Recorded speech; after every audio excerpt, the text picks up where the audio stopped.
یەکەمی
ڕۆژی دووەمی کۆنفرانسەکەمان داوا لە بەڕێز دکتۆر ئالان فەرێدون سەرۆکی زانکۆ دەکەین بۆ پێدانی بڕوانامە بۆ مامۆستا بەشداربووانی کە لە زانکۆکانی هەولێرەوە ئامادە بوون بە بۆنەی گەڕانەوەیان لەبەر کاتەکەیان با بفەرمێت.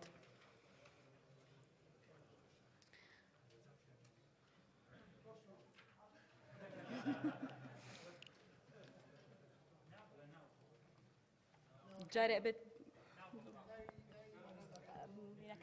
بڕوانامەکانە هێنێ و داهێنێ چی بکەم؟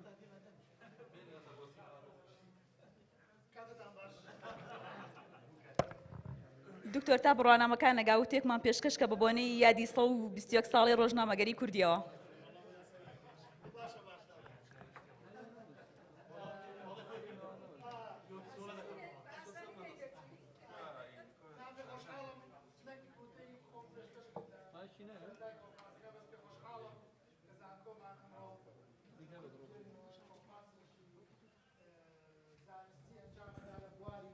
توێژینەوەی زانستی لە بواری میدیا و پرسی نەتەوایی بەڕاستی ئەمەیەکێکە لە دوو بابەتی زۆر گرنگن. بابەتی یەکەم بابەتی میدیایە کە من بەڕای من و بەڕای هەموو بەڕێزانی کە لێرن دڵنیام کە پەیوەندی بە ژیانی هەمومانەوەیە. پرسی نەتەواییش بەڕاستی پرسێکی گرنگی ئەم وڵاتەیە، پرسێکی گرنگی کوردستانە. ئێمە ئەبێ هەمیشە کار بکەین بۆ چەسپاندنی ئەو بیر و هزرەی کە هەیە لە ناو گەنجان و لە ناو مامۆستایان و فەرمانبەران و هاوڵاتیانە کە بابەتی نەتەوایی گەلەکەمان یەکێک بێ لە ئەولەویاتی کارکردنمان لەگەڵ ئەوەی کە چۆنێتی تێگەشتنمان بۆ ئەم پرسە و چۆنێتی مامەڵەکردن لەگەڵیا بە تایبەت میدیا کە کاریگەریەکی سەرەکی هەیە لەسەر بیرکردنەوەی ڕۆژانەی هەمومان. ئیتر چی میدیای ئەلکترۆنی بێت، چی میدیای نوێ بێت، چی میدیای خوێنراو بێت، چی میدیای بیرراو بیستراو بێت. لەبەرەوە من شانازی بەوەکەین کە بەشی میدیای زانکۆمان لە چی پەیمانگا چی لە کۆلێج توانیوێتی ئەم هەموو چالاکیە ئەم هەموو کارە پیرۆزە بکە و دڵنیاین کە بۆ لەمە دووە بۆ ساڵی داهاتوو دڵنیاین ئەبێ بە کۆنفرانسێکی نێودەوڵەتی بە هاوبەشی لەگەڵ زانکۆکانی دەرەوە لە ئێستا ئامادەکاری بۆکەین و هەروەها چالاکی خوێندکارانیش کە ئەمڕۆ لێرە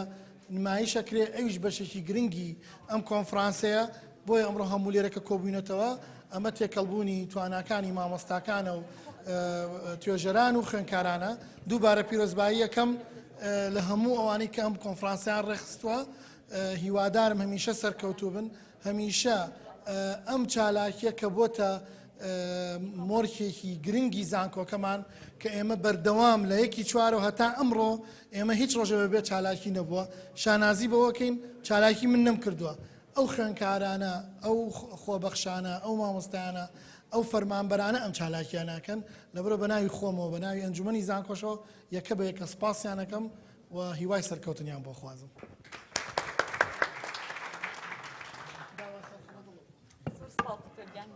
سپاس بۆ وتەکان پێمان خۆشەوە و کات گوێمان لە وتەکانە بن.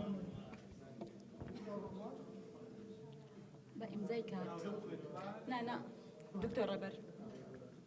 دکتۆر ڕێبەر بە ئیمزای کات ومان ناتەوە.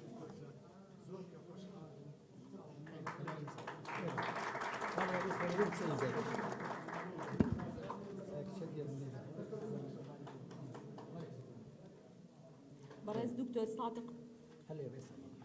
برئيس دكتور صادق حما غريب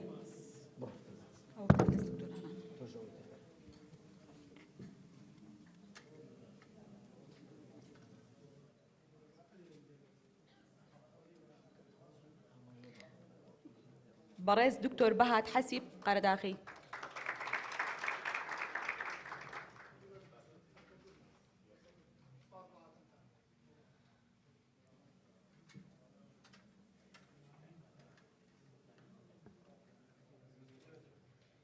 مامۆستا هەردەوان محمود کاکە شێخ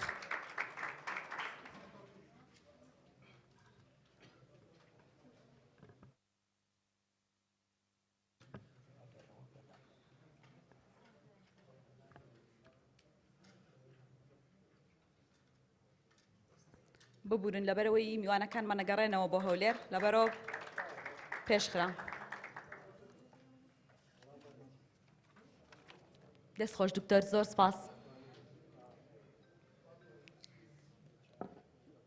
بەڕێزان پانێڵی دووەمی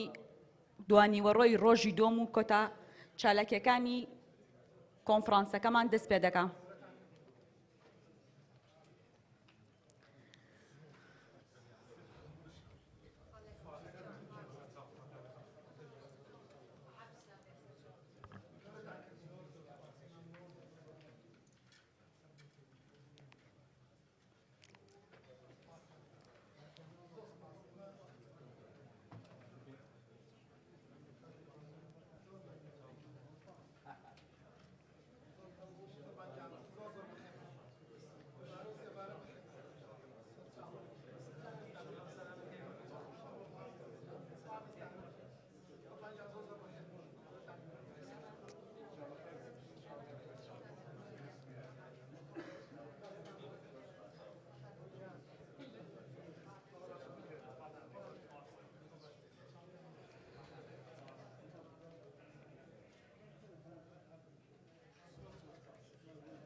داوا لە بەڕێز بەڕێوبەری پانێل دکتۆر دریڤان عەبدولقادر بڕیاردەری پانێل مامۆستا ئەرکان ڕەوف بفەرمونون بۆ بانکردنی توێژەرەکان و دەستکردن بە پانێڵی دووەم.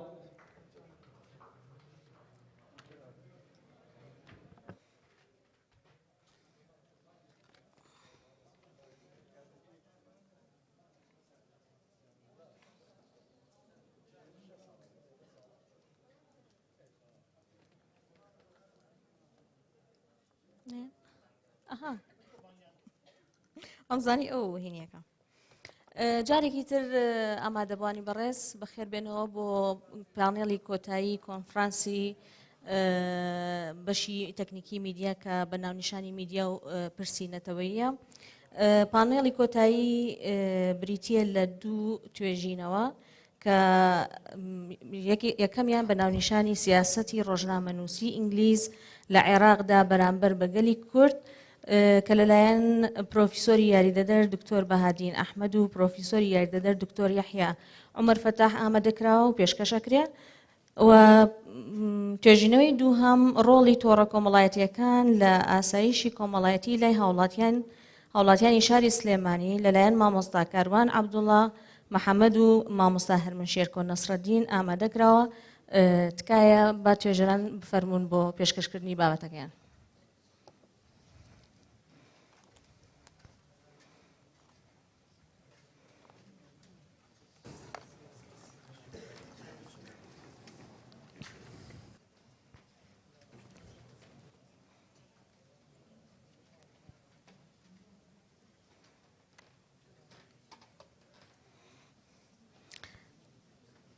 سەرەتا بە بابەتی سیاسەتی ڕۆژنامەنووسی ئینگلیز لە عێراقدا بەرامبەر بەگەلی کورد لەلایەن دکتۆر بەهادینەوە پێشکەش بکرێ. فەرموو دکتۆر. زۆر سپاس دووبارە بەخێرهاتنی هەمووی لایەکەکەم. دیارە ئەم بابەتە زۆر هەڵەگرێت بەڵام لەبەر کەمی کاتەکە ئێمە هەوڵدەین بابەتەکە کورتکەنەوە دواتریش بە شێوی چاپکرا و ئامادە بێ لە بەردەستانە. سەبارەت بە ئەم بابەتە سیاسەتی ڕۆژنامەوانی ئینگلیز لە عێراقدا بەرامبەر گەلی کورد ڕۆژنامەی تێگەشتنی ڕاستی و پێشکەوتن 1970-1922 بە نمونە. من کۆمەلگەی توێژینەوەکەم ئەم دوو ڕۆژنامەیە کە خۆشبەختانە چاپ کراوە. ڕۆژنامەی تێگەشتنی ڕاستی کە 67 ژماری لە دەرچووە لە بەغدا لە 1970-1990 دەرچووە. ڕۆژنامی دووەم ڕۆژنامی پێشکەوتن کام 120ەکەمی ساڵێدی ڕۆژنامەنووسی کوردیە خۆشبەختانە ئێمە بەشێکی باسی مێژوی ڕۆژنامەوانی کوردیەکەن بە تایبەتی لە شاری سلێمانی کە ڕۆژنامی پێشکەوتن یەکەم ڕۆژنامەیە لە سلێمانی دەرچووە 118 ژمارەی لێ دەرچووە لە نێوان ساڵان 1920 بۆ 22. ئێمە سەرجەم ژمارەکانیمان بە شێوازی حەسر شامل وەرگرتووە. دیارە من جیاواز لە توێژینەوەکانی تر باسی ڕۆژنامەیەک ئەەکەم کە کورد خۆی دەری نەکردووە. مەسەرەن بۆ نمونە سەرەتای ڕۆژنامەوانی کوردی کە بە ڕۆژنامی کوردستان دەست پێکات و کە لەلایەن بنەماڵی بەدرخانەکانەوە دەرچووە کورد خۆی دەری کردو هەرچەند لە تاوراوگە و لە دەرەوەی خاکی کوردستان بووە. بەڵام من لێرە ئەمڕۆ قسە لەسەر بابەتێکەکەم کە شێواز و نەمەتێکە لە ڕۆژنامەوانی کوردی کە ئەویش ڕۆژنامەوانیە کە لەلایەن دەسەڵاتێکەوە کە دەسەڵاتی ئینگلیزە لە عێراق و هەرێمی کوردستان پێش سەدەیەک دەری کردووە. دارە ڕۆژنامەنووسی و ڕاگەیاندن چەکێکی سیاسی و ئامرازێکی ئایدۆلۆژی و پرد و ڕایەڵێکی کۆمەڵایەتی و نەتەوەیە کاریگەری و هەژمونی لە سەرجەم کار و کایە و بوارەکانی ژیان هەیە. ئەمە وێنەی ڕۆژنامەی تێگەشتنی ڕاستیە. هەر حەزم کرد وێنەکان پیشان دەم پێشەوەی بابەتەکە دەست پێ بکەم. هەر لە کۆنەوە دەسەڵاتداران و سوپای داگیرکەران سوودیان لە کەناڵەکانی پەیوەندیکردن و میدیا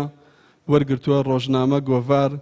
ئێزگەی ئاراستەکرا و سینەمای گەڕۆک و تەلەڤیزیۆن وەکو ئامرازێکی کارە لە بواری پەیوەندیکردنی جەماوەری بەمبەستی پڕۆپاگەندەی سیاسی و جەنگی دوورنی دوژمن و نێارەکانیان هاوکات پەیداکردن و بەدەستێنانی ڕەزامەندی و پاڵپشتی جەماوەری بۆ خۆیان و هێزەکانیان و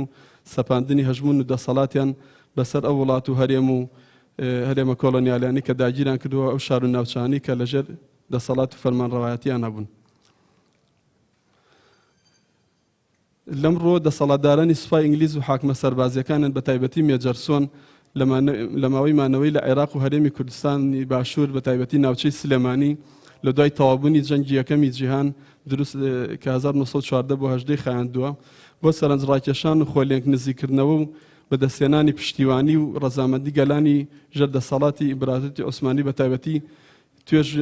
توێژی خوێنەران و منەوران و ڕۆشنبیرانی کورد لە عێراق و هەرێمی کوردستان لەو سەردەمەیە هەستاوە بە دەرکردنی ڕۆژنامە و بڵاوکرداوە. دیارە ئەم نەریتی ئینگلیزەکان لە فەڕەنسیەکان وەریان گرتووە. فەڕەنسیەکان لە 1999 بۆ 1970 کاتێک میسران داگیر کرد چەند چاپخانەیەکیان هێنایە میسر و بەتایبەت قاهیرەوە چەند قوتابخانەیەکیان بە زمانی فەڕەنسی کردەوە. یەکەم ڕۆژنامەی عەرەبی کە فەڕەنسیەکان دەریان کردووە لە 1970 بە ناوی ڕۆژنامەی ئەتەنبیه. بۆیە مێجەرسۆن ویستۆتی لاسایی ئەوان بکاتەوە هەوڵی داوە کە لە عێراق چەند ڕۆژنامەیەک دەربکات بە تایبەتی لە 1970 کە ئینگلیز دار 1950 بەسرە داگیرەکە لە ڕێگەی ئاویەوە دێت لە شەتل عەرەب بۆ 1970 بەغدا داگیرەکە لەوێت چەند ڕۆژنامەیەکیان دەرکردووە 4 ڕۆژنامە. یەکەمیان ڕۆژنامەیەک بە کوردی بە ناوی تێگەیشتنی ڕاستی و ڕۆژنامەیەک بە فارسی بە ناوی ئێران و ڕۆژنامەیەک بە عەرەبی بە ناوی لوغەت العەرەب و ڕۆژنامەیەک بە ئینگلیزی بە ناوی بەغداد تایمز کە ڕۆژنامەی تێگەیشتنی ڕاستی یەکەم ڕۆژنامەی کوردیە لە عێراقا دەرچوو بێت. لەم چوارچێوەیەدا دەسەڵاتدارانی سوپای ئینگلیز لە کاتی داگیرنی عێراق و ناوچەی سلێمانی لە باشووری کوردستان دوو ڕۆژنامەیان بە ناوی تێگەیشتنی ڕاستی و پێشکەوتن دەرکردووە کە بابەتی توێژینەوەکەی منە لە 1970 بۆ 22 لە بەغداد و سلێمانی بە سەرپەرشتی مێجەر سۆن حاکمی سیاسی ئینگلیز لەو سەردەمەیە. بەم هۆیە ژمارەیەکی بەرچاو لە ڕۆشنبیر و نووسەران و شاعرانی ئەو سەردەمە کە بەپێی ئەو ئامارەی من کردمە 65 نووسەر و توێژەر تەنیا لە ڕۆژنامی پێشکەوتنە بابەتیان بڵاو کردوێتەوە. دکتۆر هەرچەند بابەتەکە بەڵێ. بڕم بەڵام خۆی هەر یەکەتان بەڵێ. 10 دقیقە هەیە لەبەرەوەی دکتۆر چارێکی دکتۆری حێنە من هاتووە توێژینەوەکەم چارەکێ دابەش بۆ کردووە بە 5 بەش. بەش یەکەمی میتۆدی توێژینەوەکە کێشەی توێژینەوەکە یەکەمیان بێگومان لە پشتی دەرکردنی هەر ڕۆژنامە بڵاوکرا کە فەلسەفە و پاشخانێکی سیاسی و ئایدۆلۆژی و سیاسەتی ڕۆژنامەوانی هەیە. ئێمە شەوڵمان داوە لەم توێژینەوەیە سیاسەتی ڕۆژنامانی ئینگلیز دەربخەین لە دەرکردن و مەرام و مەبەستیان لە دەرکردنی ئەم ڕۆژنامانە. دووەم گرنگی و باخی توێژینەوەکە ئەنجامدانی توێژینەوە لەسەر ڕۆژنامانی ئینگلیز بە زمانی کوردی لە عێراق بەگشتی و لارەی کوردستان بە تایبەتی کارێکی گرنگ و پڕبایەخە چونکە لەم ڕۆ لە ساڵانی ڕابردوودا توێژینەوەی زانستی زۆر بەکەمی ئەنجام دراوە کە لە پەنجەکانی دەست تێپەڕ ناکەن بە تایبەتی لێ توێژینەوە لە دەستپێکی ڕۆژنامەوانی ئینگلیز بە زمانی کوردی لە دوای جەنگی یەکەمی جیهانی لە عێراق و ناوچەکە کە بە هەلومەرجێکی سیاسی هەستار و تایبەت تا تێپەڕیەوە کە بە تایبەتی دوای جەنگی یەکەمی جیهانی بۆ وەکو ئاماژەمان پێکرد. سێم ئامانجی توێژینەوەکە توێژەران هەوڵ دەدەن بە کورتی ئامانجی ئەنجامدانی توێژینەوەکە ئەم توێژینە هاوبەشەیە کە لەگەڵ برای بەڕێزم دکتۆری هەیە ئەنجامداوە لەم چەند خاڵەیە بیخەینە ڕوو. یەکەم هەوڵدان بۆ دەستنیشانکردنی ئامانجی دەسەڵاتدارانی سوپای داگیرکەری ئینگلیز لە دەرکردن و بڵاوکردنەوەی ڕۆژنامەی بە زمانی کوردی لە عێراق و هەرێمی کوردستان لەو قۆناغە مێژوویەدا. دووەم هەوڵدان بۆ دەستنیشانکردنی سیاسەتی ڕۆژنامەوانی ئینگلیز لە عێراق و هەرێمی کوردستان لە ڕێگەی دەرکردنی ئەو دوو ڕۆژنامەیەوە. سێم دەستنیشانکردنی جۆر و قەبارەی هونەر و ژانرە ڕۆژنامەنووسیەکان لەو دوو ڕۆژنامەی ناوبراو. میتۆدی توێژینەوەکە میتۆدی بەکارهاتوو بۆ ئەنجامدانی ئەم توێژینەوەیە بە شێوەیەکی زانستی بریتێ لە هەردوو میتۆدی توێژینەوەی وەسفی و مێژووی. پێنجەم بوارەکانی توێژینەوەکە لە بواری کات ماوەی نێوان ساڵانی 1970 بۆ 22مان هەڵبژاردووە کە ئەو دوو ڕۆژنامەی تا دەرچووە. بواری شوێن عێراق و هەرێمی کوردستان بە تایبەتی هەردوو شاری بەغداد کە پایتەختی عێراقەوە سلێمانی پایتەختی ناوچی سلێمانی و مینشینی بابان و پایتەختی ڕۆشنبیری بووە لە ئێستاشدا.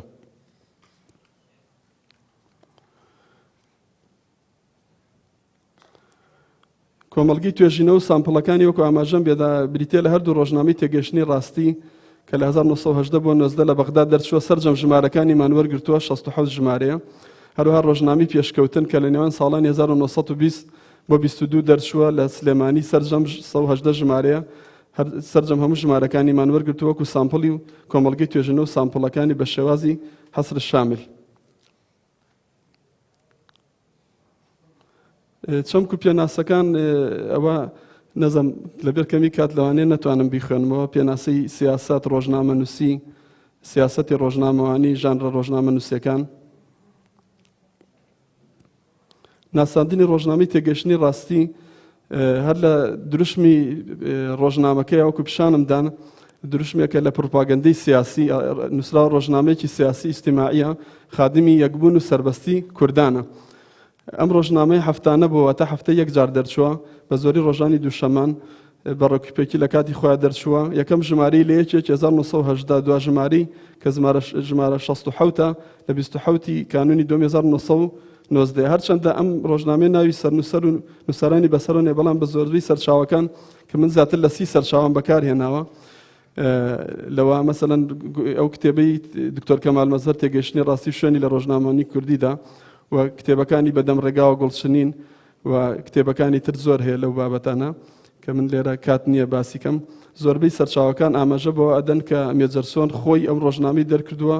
و بە هاوکاری شکری فەزلی کە شاعیر و نووسەرێکی ناوداری کورد بووە لە بەغدا بووە.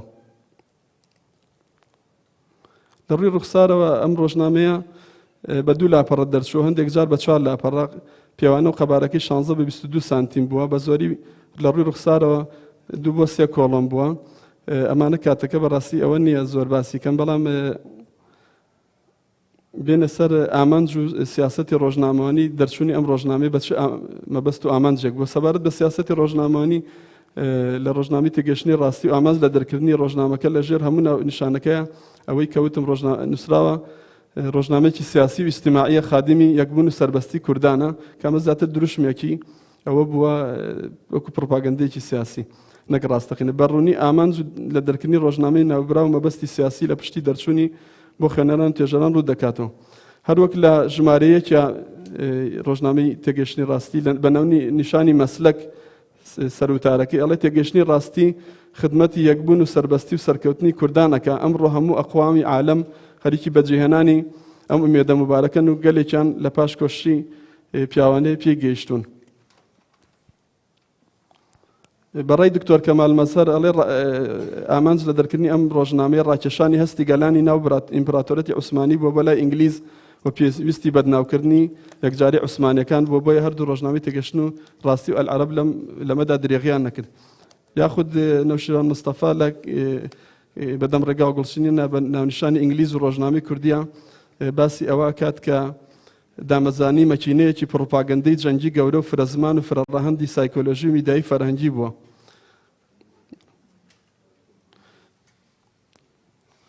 سەبارەت بە ڕۆژنامەی پێشکەوتن باسم کرد کە 118 ژمارەی لێ دەرچووە ژانرەکانی ڕۆژنامەی تێگەیشتنی ڕاستی هەواڵ وتار وێنە ڕیکلام چاوپێکەوتن ڕێپۆرتاژ و ئەوانە ژانرەکانن ژانری ڕێپۆرتاژ و بەدواداچوونی تیانە بەڵکو هەندێک وێنەی تایە و ڕیکلامیشی تایە بەڵام بەداخەوە لە ڕۆژنامەی پێشکەوتنا وێنەی تیانە سەرجەمی بابەتەکانی 443 بابەتە لەوانە 353 هەواڵە کە بە پلەی یەکەم دێت بە لە 179 دوای ئەو وتارە 65 وتار بڵاو کراوەتەوە لە تێگەشتنی ڕاستی کە ڕێژەی لە 114.6 وێنە 12 وێنەی تا بڵاو کراوەتەوە کە زیاتر وێنەی سوپای ئینگلیزە لە بەرەکانی شەڕ و سەرکەوتنیان لە شەڕگەکانە دکتۆر ئەگەر ئاگاداری کات بی تقریبا ڕیکلام بڵاو کراوەتەوە سێ چاوپێکەوتن بڵاو کراوەتەوە کە هەر لەو کاتەوە ئیش لەسەر ئەوە کراوە بە دیلێک جەگرەوەیەک بۆ شێخ مەحموود دابنێ کابراێک بە ناوی حەمدی بەجی بابان کە یەکێک بە لە کەسایەتی کوردەکان لە بەغدا بووە بە ناوی ملاقاتێکی گەرم دوو جار چاوپێکەوتنی لەگەڵ ساز کراوە لەو ڕۆژنامەیە سەبارەت بە جۆری هەواڵەکان زیاتر بایەخی داوە بە هەواڵەکانی جیهان و سەرکەوتنی ئینگلیز لە بەرەکانی شەڕ لە وڵاتانی جیهانی کە 353 هەواڵە لەوانە هەواڵی جیهانی 309 هەواڵە بە پلەی 187 تا دوای ئەو هەواڵی عێراق 38 هەواڵە بە پلەی لە 100 کوردستان هەواڵی کوردستان لەبەی لە بەرەغا دەرچووە کەمتر هەواڵی کوردستانی بڵاوکردن 6 هەواڵی تایە بە ڕێژەی 1.69 لەبەر کەمی کاتەکە ئەچمە سەر ژانرە ڕۆژنامە نووسەکان لە ڕۆژنامەی پێشکەوتن دیارە من ئامارێکم لە بەردەسە ئەمە باسی ئەو خاپورکاریە کە لە سلێمانی کراوە ینی لە 29 مزگەوت 10 مزگەوتی ماوە لە خانوو 3205 خانوو 1329 ڕووخاوە ماوە 1813 ڕووخاوە یعنی هەموو ئەمە باسی ئەوە کە تا چ ڕادەیەک سلێمانی کاولکاریەکی زۆر گەوری بەسەر هاتووە دیارە ناکرێ ئێمە باسی ڕۆژنامە بکەین بە بێگەڕانەوە بۆ هەلومەرجی مێژووی و هەلومەرجی سیاسی کۆمەڵایەتی فەرەنگی ئەو سەردەمە ژانرە ڕۆژنامەکان لە ڕۆژنامەی پێشکەوتنە بەگشتی 978 بابەتە هەواڵ بە پلەی یەکەم هاتووە 671 هەواڵ بڵاو کراوەتەوە ڕێژەی 68.6 وتار 154 وتارە کە وەکوتم 65 نووسەر و ڕووناکبیری کورد و ئەوانە بەس لە سلێمانی بەشداریان لە ڕۆژنامەی پێشکەوتنا کردووە کە بە پلەی دووەم دێ بە ڕێژەی 15.74 ڕیکلام 152 ڕیکلام بڵاو کراوەتەوە کە بە پلەی سێم دێ ڕێژەی 15.54 سەبارەت بە جۆری هەواڵەکان گەر تەماشاکەین لێرە شەهر گرنگی داوە بە هەواڵی جیهانی کە 671 هەواڵە کۆی هەواڵەکان هەواڵی جیهانی بە پلەی یەکەم دێ بە دووباری 544 هەواڵ بە ڕێژی لە 181 هەواڵی کوردستان بە پلەی دووەم دێت چکە ڕۆژنامەکە لە کوردستان دەچوو 77 هەواڵی تایە لەسەر کوردستان و سلێمانی و ناوچەکە بە پلەی دووەم دێ بە ڕێژەی 11.47 هەواڵی عێراق 50 هەواڵ لەسەر عێراق هەیە کە ڕێژەی لە 107.45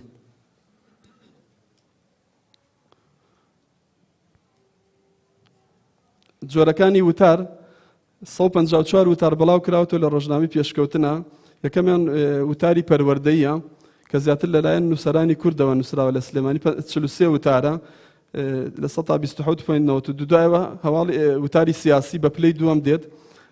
40 وتار بەڵاو کراوەوە کە بە ڕێژەی لە 125.97. دوایەوە هەواڵی ئابووری کۆمەڵایەتی اینجا تەندروستی. لەبەر کەمی کات ئەچمە سەر دەرەنجامەکان ببوورە باشە 2 دقم بنێ لەگەڵ دقەیەکە 3 دق. دەرەنجامەکان یەکەمیان هەردوو ڕۆژنامەکان تێگەشتنی ڕاستی پێشکەوتن بە ئامانجێکی سیاسی بۆ بەرژەوەندی سوپای ئینگلیز دەرچوون هاوکات بۆ ڕاکێشانی هەست و سۆزی کورد و دژایەتی دەوڵەتی عوسمانی و ئەڵمانەکان کە لایەن خودی حاکم مێجەرسۆنەوە سەرپەرشتکراو دەرچووە. دووەم هەردوو ڕۆژنامەکە زۆرترین بایەخیان بە باری سیاسی داوە لەبەرەوەی ڕۆژنامەی سیاسی بن زیاتر باوەڕیان گرنگی و بایەخیان بە بڵاوکردنەوەی هەواڵ وتاری سیاسی داوە لە کاتێکا ڕۆژنامەی تێگەشتنی ڕاستی لە سەرجەم ژمارەکانی 67 ژمارەکە 180 هەواڵ و بابەتەکانی سیاسین هەواڵ لە 180 وتار لە 114 وتارە سیاسیەکەن. دەبینین ڕۆژنامەی پێشکەوتن لە کۆی سەرجەم ژمارەکەی کە 118 ژمارەیە لە 168 هەواڵی سیاسیە لە 118 وتاری سیاسیە.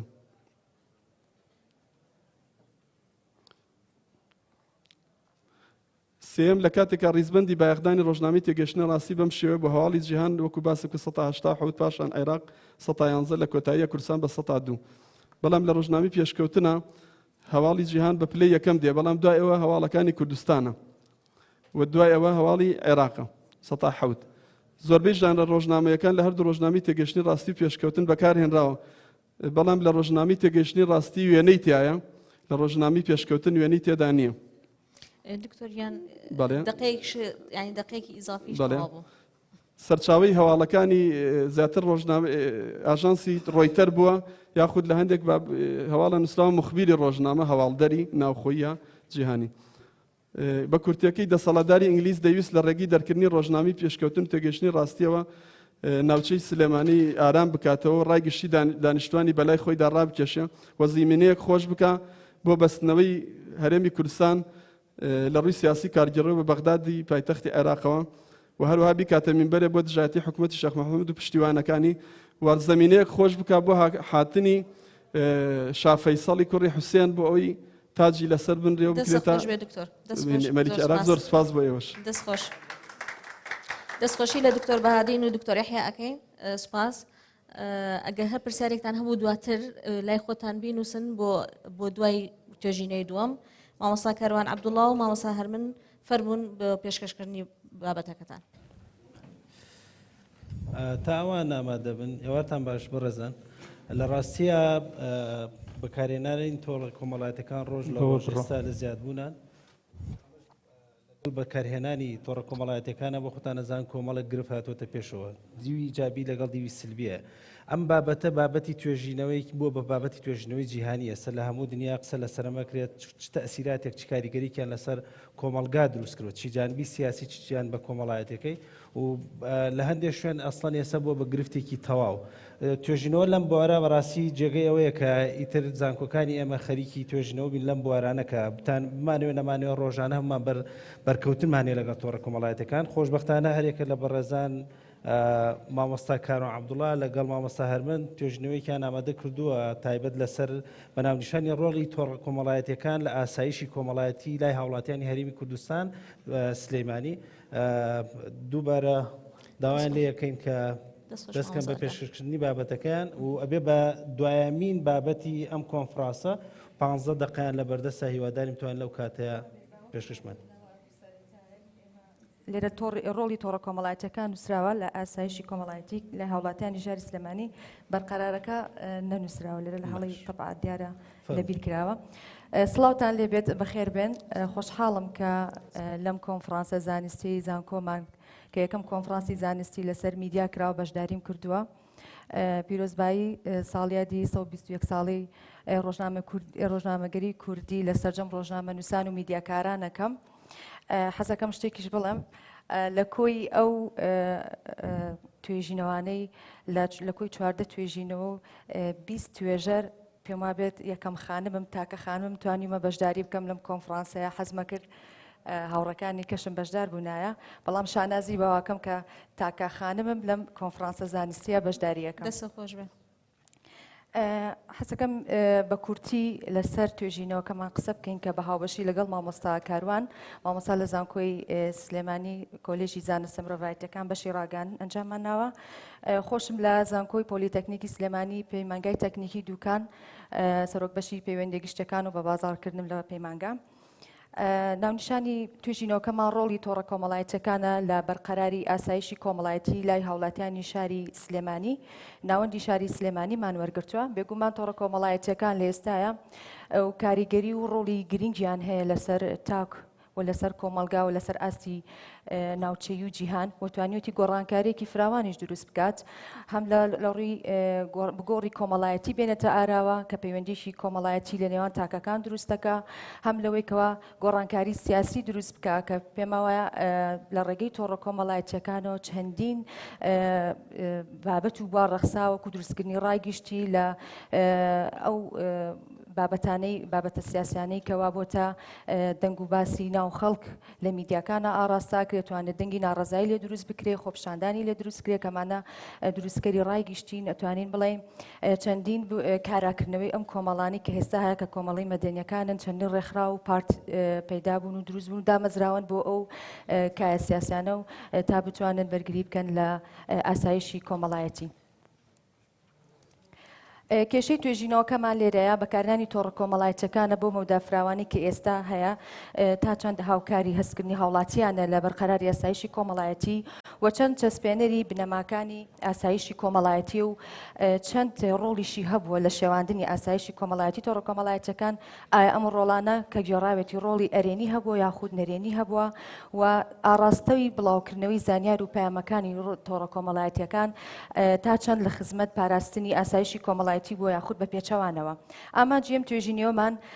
ئامانجی سەرەکەم توێژینەوەش دەرخستنی ڕۆڵی تۆڕە کۆمەڵایەتیەکانە وەک میدیایەکی هەمە چەشن و فراوان کە لە ئێستا هەبێ و هەستکردن بە بەرقەراری ئاسایشی کۆمەڵایەتی لای هاوڵاتیانی شاری سلێمانی. کۆمەلگا و نمونەی توێژینەوەکەمان لە هاوڵاتیانی شاری سلێمانی ماوەرگرت و ئەوانەی کە تەمەنیان لە 18 ساڵ زیاترەوەتە ئەو بەکارهێنەرانی کە تەمەنیان لە 18 ساڵ زیاترە بۆ وەرگرتنی نمونەکەش ڕێکاری هەڕەمەکیمان بەکارهێناوە بە سوودوەرگرتن لە ڕێباز خشتەی مۆرگان چەند نمونەیەکمان وەرگرتووە ئەوش شێوازی ئەو نمونە و سامپڵانەیە کە بۆی بگەین با نمونەیەکی تەواو کۆمەلگایمان وەرگرتووە تەبعاً ئەمەش بەڕایشکردن لەگەڵ چەند پسپۆڕێک لە بواری میدیایی تاوتی ئەم بابەتەمان کرد و گەیشتنەوەی کە ئەم کۆمەلگایە ئەم ڕێگایە بەکاربهێنین بۆ گەیشتن بە نمونەی توێژینەوەکەمان. میتۆد و ڕێبازی توێژینەوەکەشمان لەژێر ڕۆژنای میتۆدی وەسفی ئەنجام درراوە و پەیڕەوی ڕێبازی ڕووپەی مەسحیش کراوە و ئەمرازەکانیش وەکو هەموو ئەو توێژەرە بەڕێزانێک کە چەندین ئەمرازی جۆراو جۆرمان بەکەران توێژینەوەکانی پێشوو و فۆرمێکی ڕاپرسیشمان بەکارهێناوە. سنووری توێژینەوەکان شمان لە بواری مرۆیی هاوڵاتیانی شاری سلێمانیە و پێشتر ئاماژەمان پێکرد لە 18 ساڵ زیاتر لە ڕووی جوگرافیشەوە ناوەندی شاری سلێمانیمان وەرگرتەوە ئەو مەودایی کە کاتی کە بۆمان دیاری کردووە. ببورن زۆر بەفەلە بۆی لە کاتان نەگرم. تۆڕە کۆمەڵایەتیەکان پێم وایە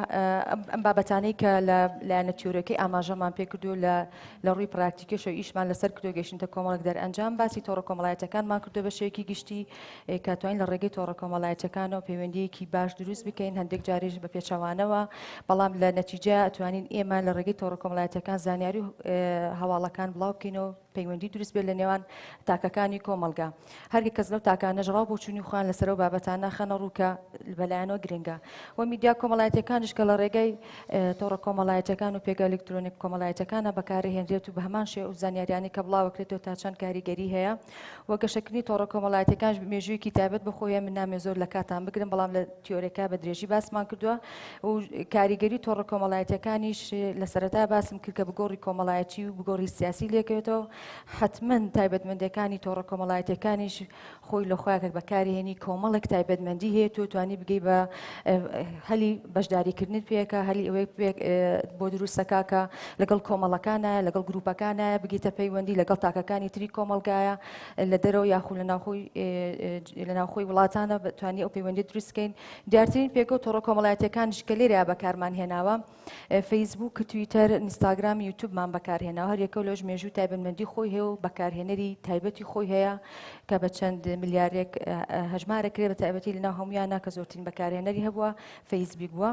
ئاسایشی کۆمەڵایەتیش بێگومان ئەم بابەت ئێمە کە جەخت زیاتر لەسەر ئاسایشی کۆمەڵایەتی ئەکاتەوە. تەبعەن ئاسایشی کۆمەڵایەتی ئێمە کۆمەڵێک بنەمان کە کۆمەلگاکان تاک هەوڵی پاراستنی ئەیە بەرگری لێ ئەکات لە تایبەتمەندیەکانی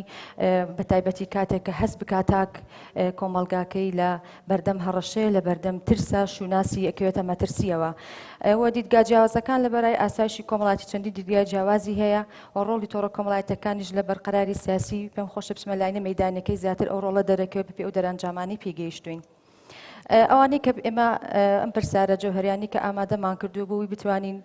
بگەینە ئەو وەڵامانەی کە یاخود ئەو ئەنجامەی کە ئەو کێشەی کە هەیە و ئێستا بەدەستمان گەیشتووە زیاتر ئەم پرسیارانەمان ڕوبەڕووی بەکارهێنەرەکانمان کردو بەکارهێنانی تۆڕە کۆمەڵایەتەکان لە چێ ئاستێکدان زۆرترین بەکاربەران بەکاربەری کام تۆڕی کۆمەڵایەتین ڕێژەی کامە تۆڕی بەکاربەر لە ڕووی کاتەوە زیاترێت ئەو کاتی کە بەکاری ئەهێنێ کامە تۆڕی کۆمەڵایەتی زیاتر بابەتەکانی ئاسایشی کۆمەڵایەتی تیا ڕەنگ ئاەتەوە. هەستی سەقامگیری ئاسایشی کۆمەلگا چەندە بوونی هەیە یاخود بوونی نییە. هەستی سەقامگیری ئاسایشی سەرۆت و سامان تاکو چەند سەرۆت و سامانی خەڵکی پارێزراوە و ئاسایشی گیانی بە هەمان شێوە و ئاسایشی کۆمەڵایەتی. ئەمەوێ ئەم دەرەنجامان لە ڕێگەی کارە ئەم خشتانەوە ڕوون بکەمەوە. زۆرترین بەکاربەرانی تۆڕە کۆمەڵایەتەکان کە لێرە بۆمان دەرکەوتووە لە شاری سلێمانی زۆرترین بەکارهێنەری هەیە کە تۆڕی کۆمەڵایەتی فەیسبووکە پێم وایە تۆڕێکە کە زۆری نەمان بەکاری ئەهێنین ئەوە زۆرترین کاتیشی پێ ئەدرێت لە چاو تۆڕەکانی تر زیاتر هەستەکرێت کە بەکاربەران لەناو بەدەر بە جیاواز لە تۆڕەکانی تری کۆمەڵایەتی زیاتر دەتوانن بگەن بە زۆربەی و سەرچاو و زانیاریانی کە لە تۆڕەکانی تر بڵاوەکرێتەوە کە فەیسبوک لە سایە 49.7 توانی وێتی بەکارهێنەری هەبێ. ڕێژێزکردن بە ناسەقامگیری بە پێم توێژینەوەی بۆمان دەرکەوتووە بە ناسەقامگیری ئاسایشی کۆمەلگا لە ڕوانگەی پەیامە جیاوازەکانی تۆڕە کۆمەڵایەتیەکان ڕێژەیەکی بەرزی پیا کردووەکەوە هەستەکرێتکەوە لە ڕووی ناسەقامگیریەوە لە سایە 41 ئەو بەکاربەرانە هەست بە ناسەقامگیری ئاسایشی کۆمەلگاکە. و هەستکردن بەبوونی ترس و هەڕەشە لەسەر ئاسایشی سەرۆت و سامانی خەڵکی ڕێژەیەکی کەمترە لە چاو ئاسایشی کۆمەلگا بەڵام ڕێژەیەکی کەمیشی هەیە بە بەرچاو ئەکەوێت کە لە سایە 32 دەرەنگی بپارێزن. منم پەلەپەلاکەم بووی ئێوە بە ئیزعاج نابن ئێوە شەوتکە هێمنی بپارێزن. هەستکردن بە ناسەقامگیری ئاسایشی گیانی لە ڕووی کە لە تۆڕە کۆمەڵایەتەکان هەستی پێکرێ بەراورد بە هەرێک لە بنەماکانی ئاسایشی کۆمەڵایەتی کە خۆی لە ئاسایشی کۆمەلگا ئاسایشی سەرۆت و سامان و گیانی بینێتەوە کە ڕێژێکی کەمتری تۆمار کردووە گەرچی ڕێژەکە هەر بەرچاو هەست بە ناسەقامگیری ئاسایشی گیانی ئەکرێت بەڵام بەڕادی کەمتر لە بنەماکانی تری ئاسایشی کۆمەڵایەتی. زیاتر ئەو تۆڕە کۆمەڵایەتی کە هەست بە نەساقامگیری ئاسایشی کۆمەڵایەتی نیشانەدا تۆڕی کۆمەڵایەتی فەیسبوک بووە بە بەراو بە تۆڕەکانی تر لەبەر ئەمە زەرورەتێک دێتە پێشەوە بۆی کەوا یەکێک لە ڕێکارەکانی کۆمەلگا لەو ترسە بڕێنرێتەوەکەوە هەندێک یاسا هەیە بنەما هەیە یاسا هەیەکەوە دابنرێت لە هۆشیارکردنەوەی ناوەندەکان و دەستگا میدیارەکان بە یاساکردنی هەندێک بابەت کە زۆر پێویستە. زیاتر هۆکارانش کە بنە هۆی ناسەقامگیری بەخشینی هەستی ناسەقامگیری خۆی بینێتەوە لە کۆمەڵێک هۆکار. ئێمە لێرا بەم خشتەیە دیاریمان کردووە ئەوەی سەرەتا هۆکاری هەستکردنە بە نەسەقامگیری ئێمە لە ڕێگەم پرسیارانەوە کە زیاتر پێگەیشتونکەوە ناسەقامگیری ئاسایشی کۆمەڵایەتی بڵاوکاتەوە لە تۆڕە کۆمەڵایەتیەکان یەکێکلان بڵاوکردنی هەواڵی کوشتنە کە ڕۆژانە ئێمە لە دەستگا میدیاکانەوە ئەیبیستین بڵاوکردنی هەواڵی دزی و ڕفاندنە بڵاوکردنەوەی دانپێدانانی تاوانبارانە کە ئەمە ناسەقامگیری کۆمەڵایەتی لێکەوێتەوە خەڵک بە هەست بە ناسەقامگیریەکە بڵاوکردنەوەی گرتە ڤیدیۆی دراما توندوتیژیەکانە نووسینی کۆمنت و پۆستی هەڕەشە ئامێزە وتنی قسەی ناتەندروست و توند لە لایڤی هاوڵاتیان کە مەش بەشەیەکی بەرچاو ئەبینرێت نووسین و وتنی وتارە بێ ئومێدکەر و ئەو باسکردنە لە درامای دارمانی کۆمەڵایەتی خستنە ڕووی ژیانی کەم دەرامەت و کەسانی نەخۆش و پیرروپەکەوتە لە میدیاکانەوە بە شێوەیەکی هەژێنەرکەوە وار لێکە هەست بکەیکە لە کۆمەلگایەکی هەستەکەی ناسەقامگیریەک بوونی هەیە پیشاندان و باسکردن لە فڕدانی مناڵانی ساوە بەداخەوە ماوەیەک لەم ماوەیە کە زۆر ئەم دیاردێ بەڕوونی بەرچاو هەبوو لە میدیاکانایە بەڵام ئەوانەی کە هەست بە سەقامگیری ئاسایشی کۆمەڵایەتیەکە تا درکی پێکا لە کۆمەلگا ئەویش خۆی بینێتەوە لە بڵاوکردنەوە وێنەی هەواڵی خۆش گەشتەکان ئەو فستیڤالانەی کە ساڵانە لە وڵاتی خۆمانە ئەنجامەدرێ کۆمەڵک فستیڤاڵی جۆرا جۆر کۆمەڵک بۆنە و کللتوری و دابوونەریتی تایبەت بە خۆمانەیە ساڵانە یادێکێنەوە ئەمە هەست بەگەستکردن بە سەقامگیری ئارامی کۆمەڵایەتی لێکەوێتەوە لەگەڵەوە تا خستن ڕووی هێزە چالاکی هێزە ئەمنیەکان لەگەڵ دەستگیرکردنی تاوانبارەکان و هەست بە ئارامی یاخود سەقامگیری کۆمەڵایەتیەکەی خستنە ڕووی هەڵمەتەکانی هاوکاریکردن و خزمەتی لە نێو کۆمەلگا ڕێزکردن و نیشاندان لە بەها کۆمەڵایەتی مرۆیەکان کە بابەتێکی گرنگە. ئەمە دەرەنجامی توێژینەوەکەمان بوو بەڵام پێم خۆشە جەخت بکەمە سەر ئەم خاڵە لێرەیە دەرئەنجامەکان نیشاندەری ئەوەن کە هەستکردن لە تۆڕە کۆمەڵایەتیەکانەوە بۆ بابەتێکی نەسەقامگیری یاسایشی کۆمەڵایەتی تاوان بێگومان دەرەنجامێکی گریمانەیە لە تۆڕە کۆمەڵایەتەکانەوە دروستکراوە ئەمە ناتوانین بڵێن تاوا ئەمە واقعە لەبەرەوە باردۆخی میدیایی جیاواز ناتوانێت ئەم دەرەنجامە وەک واقعێکی شارێک یاخود بەر شوێنێک بەتەواوەتی بڵاو بکاتەوە بەڵام بابەتێک کە پێویستە لە بەرچاو بگیرێت و هەوڵی زیاتری بۆ بدرێ ئەو ڕاستپاردانێک ئێمە ئامادەمان کردووە ڕێگریکردن بێ لە نیشاندانی وێنەی تاوانکاری ئەو بڵاوکردنەوەی هەواڵی دزین و کوشتن لە تۆڕە کۆمەڵایەتیەکان و بەکاراکردنەوەی داواکاری گشتی و دەرکردنی یاسا و ڕێنمایی تایبەت بۆ ئەو بابەتانە برەودامە بەرداوامی چالاکی خۆشی و کەیف ئامێزەکان و ئەو بابەتانی کە زیاتر هەست بەوا کرێت کە سەقامگیری هەیە لە کۆمەلگاکەی و ئارامە ڕێگریکردن لە سوکایەتی بە بەها کۆمەڵایەتەکان بەداخەو مرۆیی و ئاینی و نەتەوەیەکان لە تۆڕە کۆمەڵایەتەکان ڕێگریکردن لە بڵاوکردن ئەو درامانی کە گرتەی توندوتیژیان تا بڵاوکرێتەوە لە تۆڕە کۆمەڵایەتەکان وەڵامدانەوە و ڕەتکردنی هەر هەواڵێکی ترسێنەر کە بە درۆ یاخود بە زانیاری هەڵە تۆڕە کۆمەڵایەتەکان بڵاوکرێت بە تایبەتی لەلایەنی پەیوەندیدار کە ئەمە زۆر بەرچاوەکەوێ. پێشنیاری شەکەین کە ڕۆڵی تۆمڕە کۆمەڵایەتیەکان لە پەرەپێدان بە سەقامگیری ئاسایشی نەتەوەی ڕۆڵی زیاتری پێبرێت توێژینەی زیاتری لەسەر بکە ڕۆڵی تۆڕە کۆمەڵایەتیەکان لە پاراستنی شوناسی کۆمەلگا بە هەمان شێوە ڕۆڵی تۆڕە کۆمەڵایەتیەکانیش لە ئارامی کۆمەلگا و گەشەی هەستی بەرپرسارەتی کۆمەڵایەتی. سپاسان دەکەم سپاس بۆ گوێگرتان. دەستان خۆش بێ.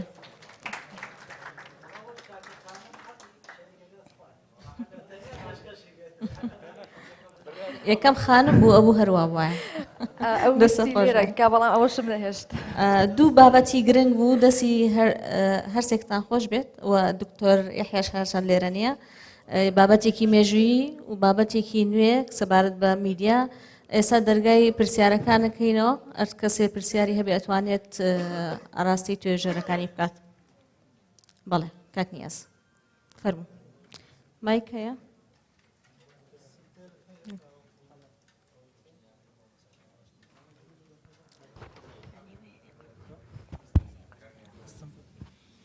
هێوارەتان باش دەستخۆشی بۆ ئەگەر نزیک دەستخۆشی بۆ دکتۆر بەهادین و مامەساکاران و مامەسا هەرمەن. من پرسیارێکم لەسەر ئەم توێژینی دووەم هەیە عینەکان لەسەر چی ئەو خشتانەی کە دیاریتان کردبوو نەتانوت عینەتان لە کێ وەرگرتووە ئەو فۆرمانە لەسەر چێکراوە باسی شاری سلێمانیەکەن سامپڵەکانتان چەند کەس بوون ڕەگەزەکانیان چی بوون ئەوانەتان هیچی باز نەکردبوو هیوادارم ئەگەر بیرتان چۆ ئێستا توان تەوزیحی لەسەر بن. دووەم هەر ئەخیر حەقاڵی پێشنیارەکان کە نووسیتانە زۆر ناڕوونە پێشنیارت چیە کە تۆڵی ڕۆڵی تۆڕە کۆمەڵایەتەکان لە پاراسی شناسی کۆمەلگا پێشنیارەکەی ئێوە چیە؟ ئەو پێشنیارە بۆ دەستگا ئاکادیمیەکانە بۆ زانکۆکانە بۆ حکوومەتە و شێوازی ئەو پێشنیارانی کە هاتانە زۆر سپاس. کاک ژوان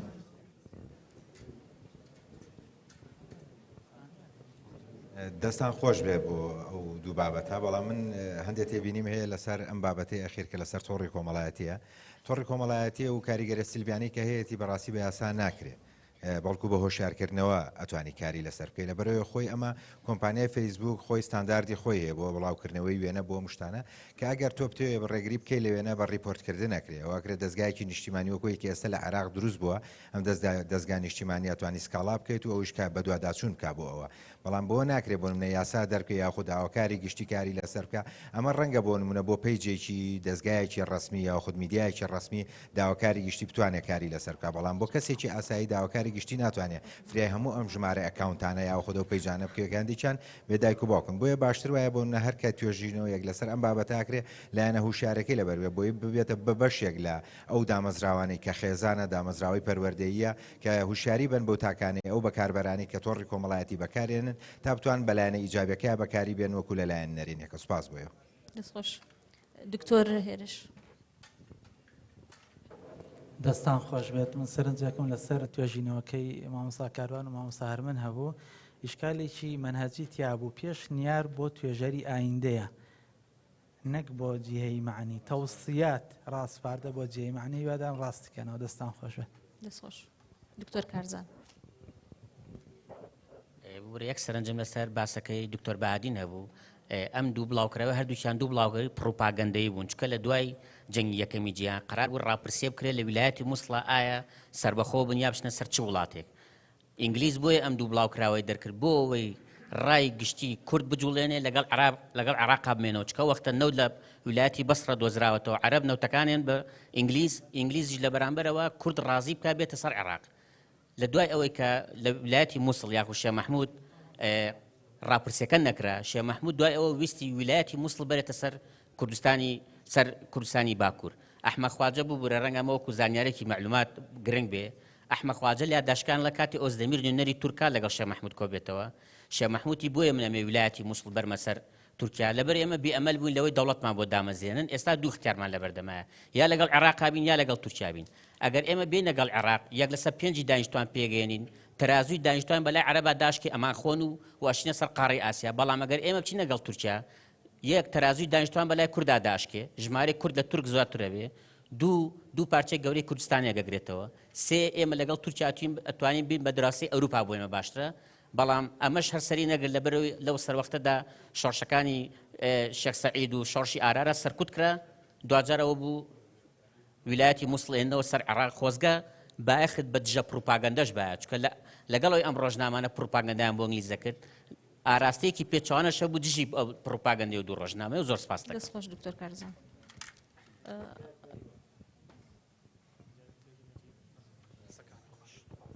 سڵاوتان لێبێت هەربەت من بۆ توێژینەوەکەی ئەو دوو بەڕێزە هەرمەن خان و مامۆستا کاروان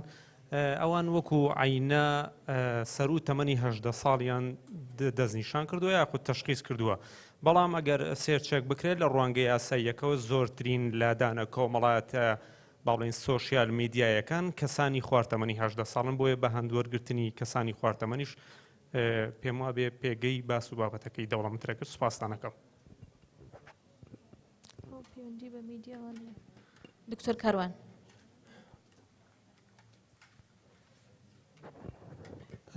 من دەستخۆشی لە هەردوو توێژنەوەکە دەکەم ئامادەکاران هەردوو توێژنەوەکە بەڵام پرسیارێکم هەیە لە دکتۆر بەهادین لەسەر مەسەلەی تێگەیشتن ڕاستی و پێشکەوتن بەڕەحمەت بێ دکتۆر فارغ عەلی عومەر ئەوە کەمال مەزهەریش هەندێک ئیشی باشیان کردو لەسەر ئەم دوو بڵاوکراوەیە بەڵام حەزم دەکرد بزانم جیاوازی ئەوەی تۆ لەگەڵ ئەوەی ئەوان چییە گرنگی توێژنەوەکەی تۆ لە چیدایە دەستخۆش ئەو کاکەی ئەوێ بێت کۆتا پرسیار بێت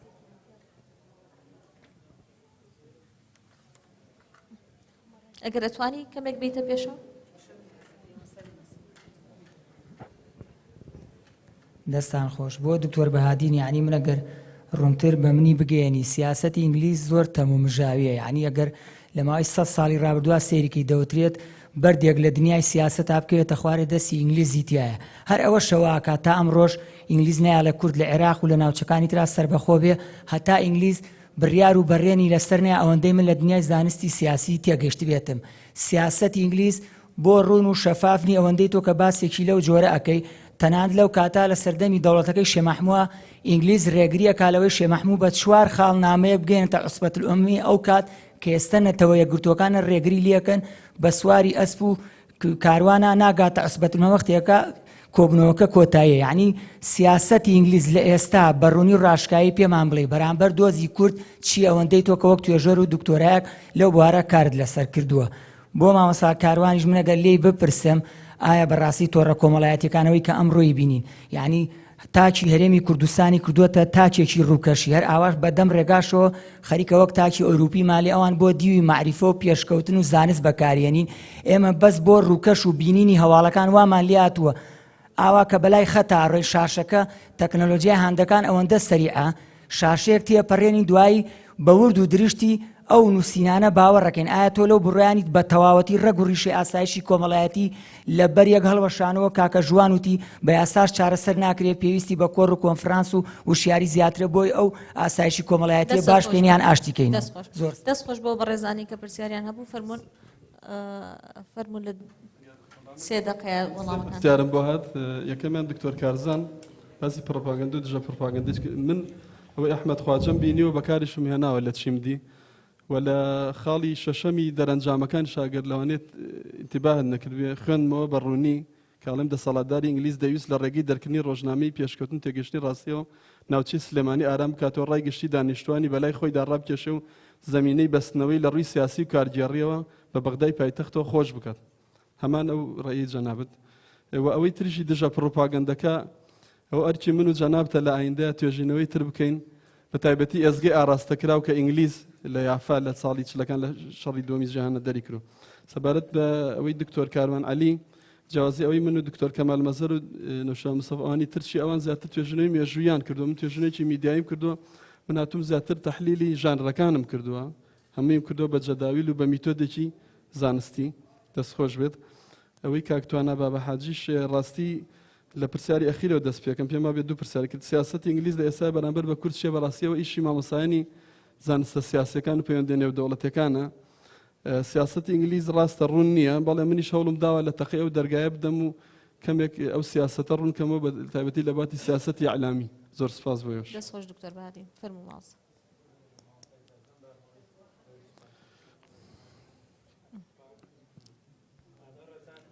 دەنگی مامۆستا کاروان هەڵت کردو هێنەکە لەوێ هەڵی نەکردن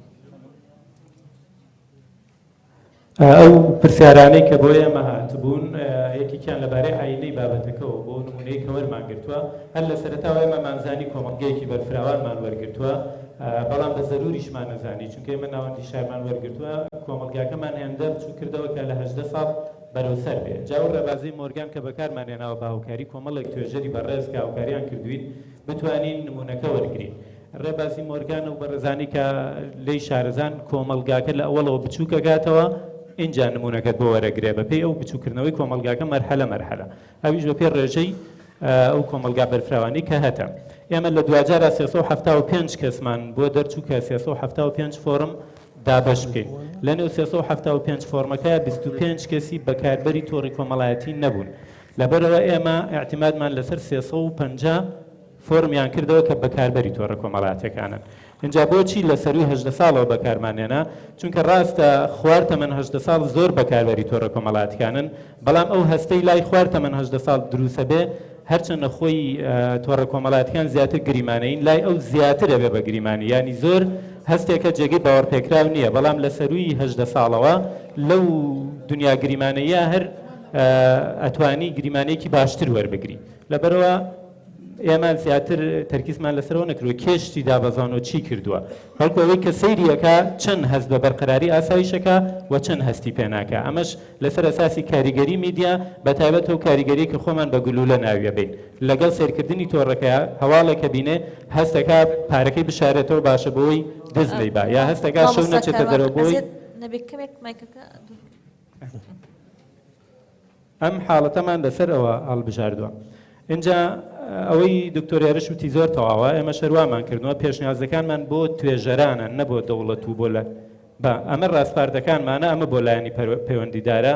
ئەمەش پێشنیازەکانمان بۆ توێژەرانە توێژینەوە بکرێت ئەوەی سەرەوەمان بۆیە نەنووسی لە توێژنەوەکە نووسراوە بۆی زۆر نووسین لەسەر سلایدەکە نەبێت ئەگینا نووسراوەم پێشنیازانە بۆ توێژەران ئەخرێتە ڕووکە ئیش لەسەرم سێ بوارە بکرێت بۆ بەهێزکردنی ئەم توێژنەوەی کە ئێمە کردومانە تێبینەکەی تەواوە دکتۆر هەرواش بووم ئەوەی ما بێتەوە مەسلەی چارەسەرکردنی ئەم بابەتە ئێمە وتومانە ئەبێت دادوەری گشتی کارا بکرێتەوە نەک بۆ پێگەی فەیسبوک بۆ بەکاربەرەکە کاتێک کە شتێک دابەزێنێ لە حاڵێکە ئاسایشی کۆمەلگاکە توانیە بەڵام ئەم بە جۆرێک نیشانیە کە خەڵک هەست بکات ترسێکی زۆر هەیە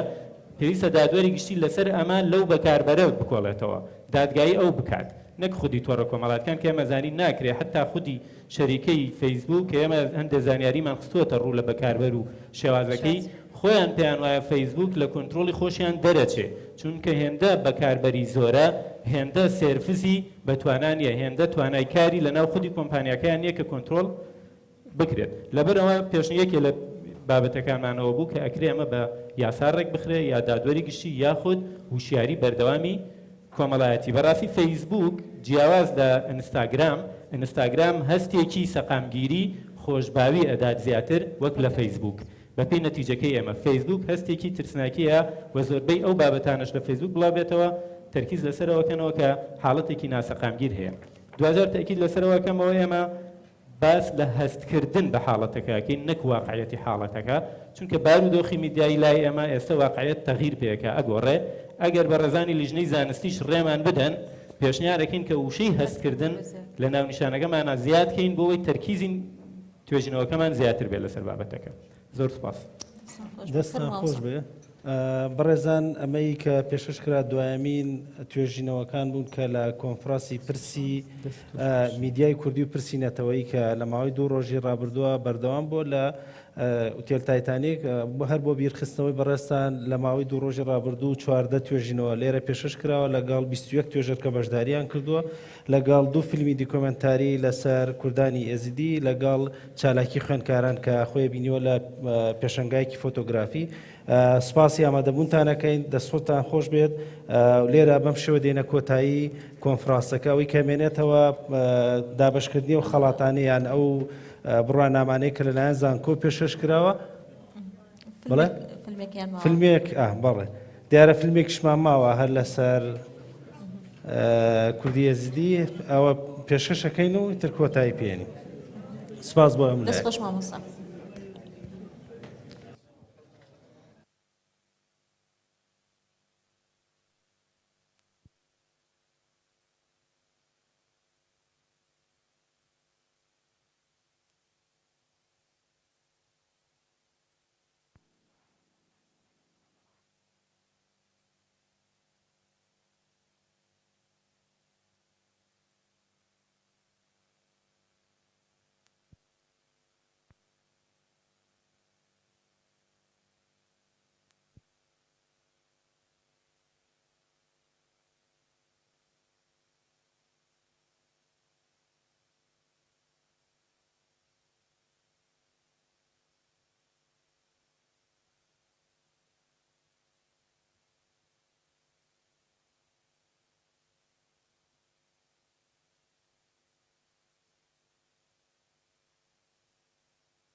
بەڕێزان کۆتا چالاکی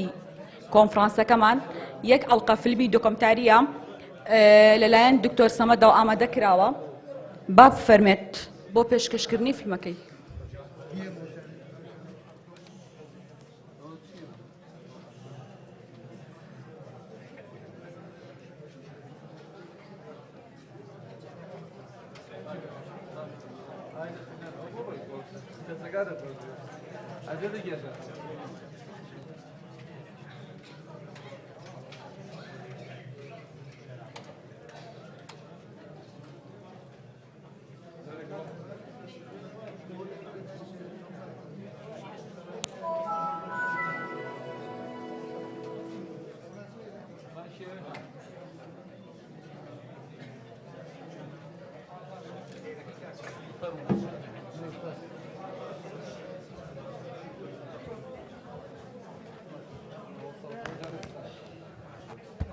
هەلو ئەم کاتان باش جارێکی تر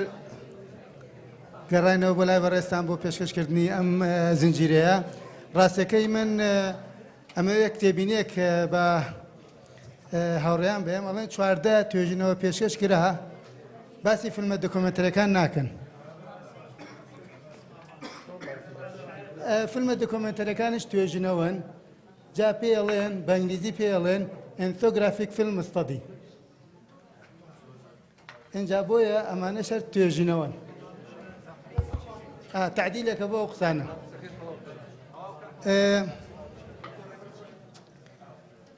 ئەمەدەن ئێستا ئەمە شەشەم زنجیرەیە بەڵام دوو زنجیرەمانەمێنە بۆ هۆی کاتەوە نەماتوانێ هەر هەموو زنجیرەکان لێرە پێشکەشکەین کە لەسەر کەلتور و کەڵچەری کۆمەڵی یەزیدیە. ئێستاش بە دەست پێەکەین و دواترش ئەمەدام بۆ وڵاندانی هەموو پرسیارەکانتان زۆر سپاس.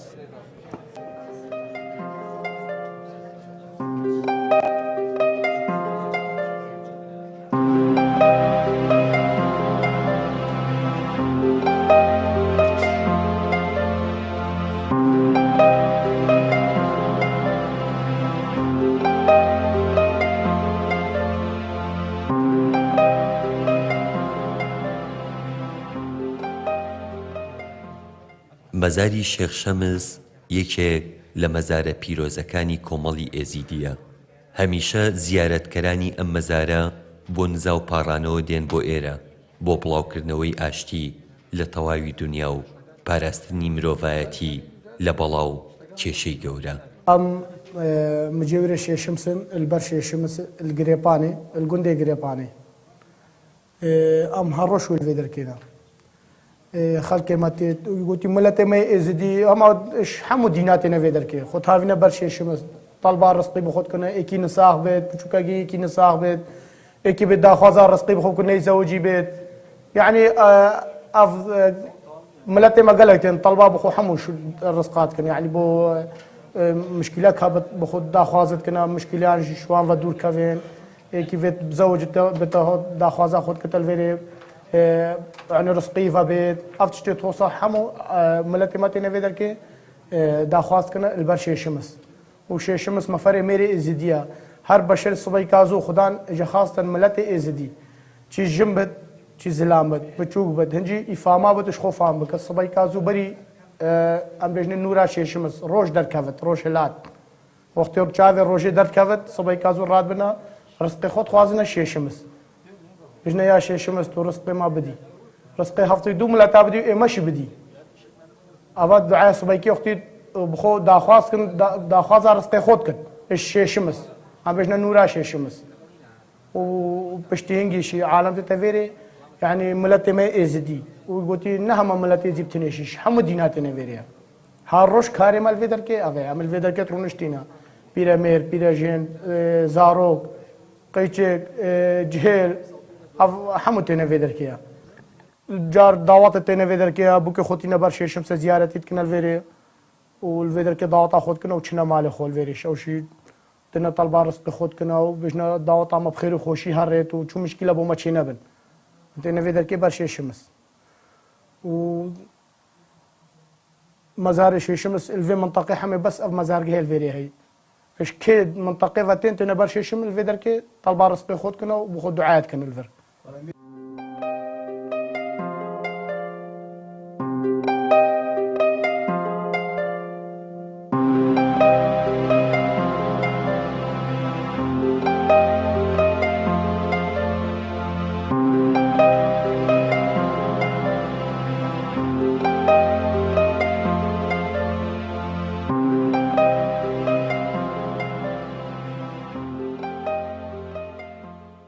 یەکێکی تر لە تایبەتمەندیەکانی مەزارەکان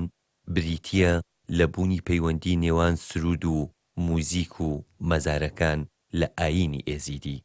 هەمیشە دەبینی سرودە ئاینەکان لەم شوێنە پیرۆزانە دەوترێت و تەراتیل دەکرێت. جواکە ئێزدیادا ما ئامرên موسیقی ئێزدیاتیدا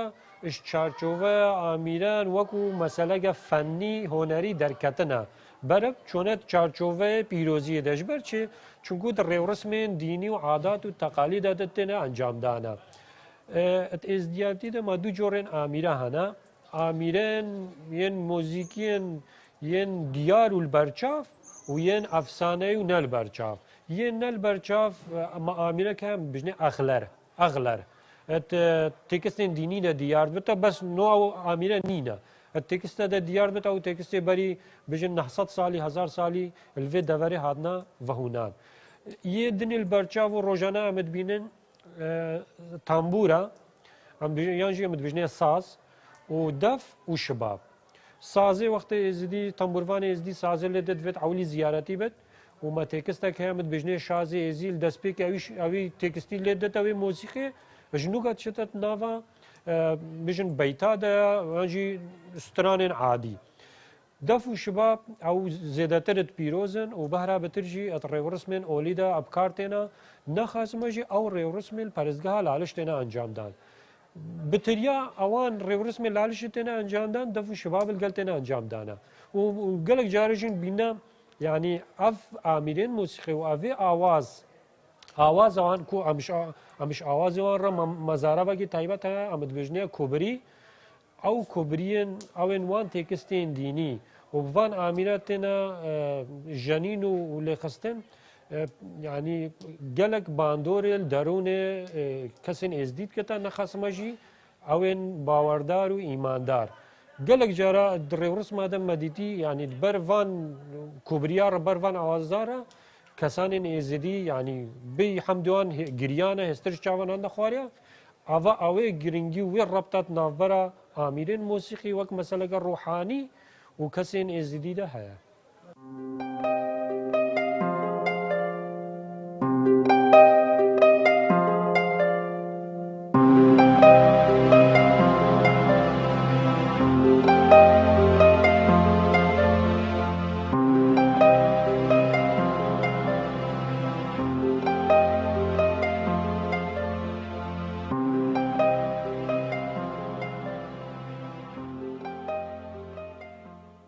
فەرمانی داعش بەلاماری چەکدارانی داعش بۆ سەر کۆمەڵی ئێزیدی گەورەترین و دواترین فەرمانی جینۆسایدی ئێزیدیەکان بوو کە کاریگەری گەورەی لەسەر ئەم کۆمەڵەیە دروست کردووە. ئەتشم بەحسێ هەندێک نمونا بکەم و حەتان هۆت زاکیرا ئێزدیا دەماینە جیل بۆ جیلی نەوەیە بۆ نەوەکی هێشتا یعنی جیلێ نەهاژی وی سەردەمێ 21 ژیت بەسیا گوهل ناوێ بەدرالدین لۆئی بووی وەختێ هێشتا ساڵا 1264 فەرمان ئینایە سەر ئێزدیا و جینۆساید بسەرێوان ئینان و پەرزگاوانە پیرۆز داگیرکری و پیرۆزیەت وان تێکداین و مەقبەرە شیخادی هل کۆڵای و ئەف فەرمانت هەندێت قاسی ئەف نافنا زاکیرا مرۆڤ ئێزیدت مینن وەختێ دماهیک فەرمانە بسەرێ ئێزدیەت شنگالێ دەهاتی مەدی چەند کوشتن و ڕەواندنا کەچاو ئەو دەستەواژێ سەبی دەرکەفتی و ئەف سەبیکردنا ژن و کەچێت ئێزدیان ڕەهندێکی دیرۆکی و جزورێکی دیرۆکی مەزنە هەی هەر نەفسی هەمان کاری سەرکردێت عەباسیا گەل ئێزدیا بکارئینات شۆڕە شامیر جەحفەرێدا سنیدە پشتیوان عوسمانیا چەندین ئەف مودێلا دووبارە کرد کاچاوە زەڵامت کوشتن ژنکت برن سەردەمی عوسمانیاژی مووسڵێ بازار هەبوو ئەو بازارێت بشنێنە خاسە یفرۆتنە کەچاو ژنە سەردەمی عوسمانیادا عمەر وهبی پاشا گەلک نافدارە محەممەد طیار پاشا چرخێ نۆزدێدا گەلەکی نافدارە چرخێ نۆزدێ میر محەممەدێ کۆڕە حتا مخابنی وەت بژم میرێت کوردانژی هندەکە بەهراخۆت فەرمانێت ئێزدیادە هەبوو میرێ پاشای ڕەواندۆزێ میرە بەدرخان بەگێ یعنی دائما تێگەنەگە هەشتنێک هەبووە بیرروباوەرێت ئێزدیادا دەڤێت ئێزدیا استراتیجی بوون ئاینێ ئێزدیا نەبوو ئاینێ دەولەتێت ئێزدیا کیانێکی سربەخۆی و پهێز و لەشکرێکی پهێز و میرگەهەکە پهێز نەبووە هەردەم تووشیڤان جینوسایدا بووینە.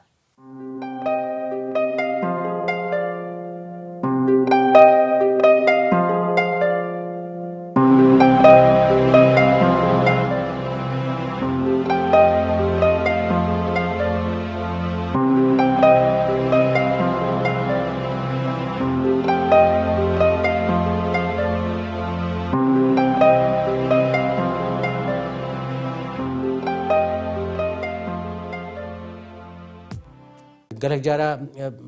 ینی مەش با پیرکێت خۆم یەکی بۆ یەکی گوتێت بێژتن وەختێ ینی فەرمانە یا مەثلەن فرێق پاشا وەختێ هاتی بە 6,000 مرۆڤی ئەتوێرێت نیڤەکە مووسل و بەعدرێدا هاتنا ئاستانکردن هەموو علاساس ڕاویانە لێرێت جسر ئەو پرێت بنکی و ئەو داری بوون پرێت خۆڕاکردن مووسلیا فی سەبیل ئێزدی دەرواسی ویالی نەبوون و هەموو هاتنە کوشتن.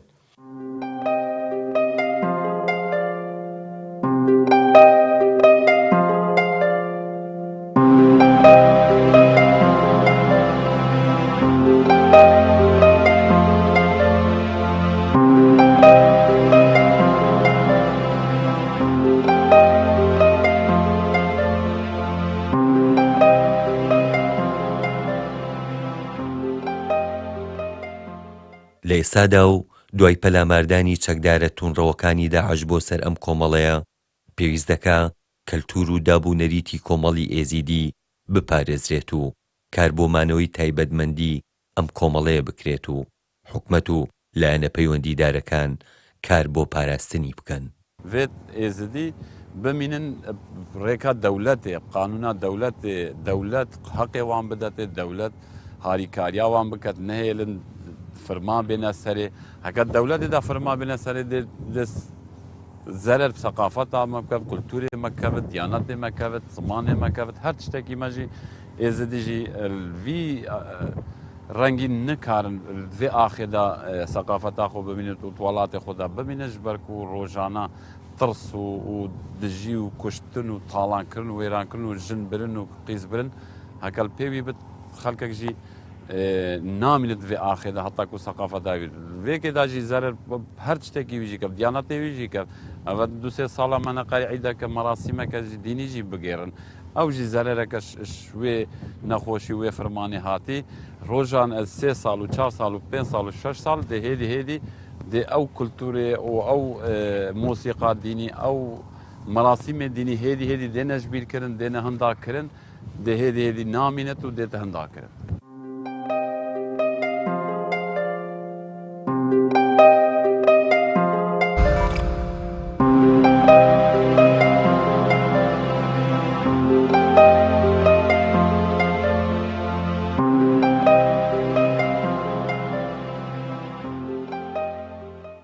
لە ئێستادا ئاین و کۆمەڵی ئێزیدی دێرینترین ئاینی کۆمەڵی مرۆیین و توانیویانە تایبەتمەندی کۆمەڵەکەی خۆیان بپارێزن و کەلتور و نەریتی با و باپیرانی خۆیان لە نەوەیەکەوە بۆ نەوەیەکی تر بپارێزن.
هلو زۆر زۆر سپاس بۆ تەماشاکردنی طبعا من وەکو ڕیسێرجەرێک لە ناو کۆمەڵی ئێزیدیدا بۆ ماوەی زیاتر لە 7 مانگ لەگەڵیان ئاژیام بۆ ئەوەی تێبگەم لە پرسەکەیان بەو پێی کە وەکو ئینفۆگرافێرێک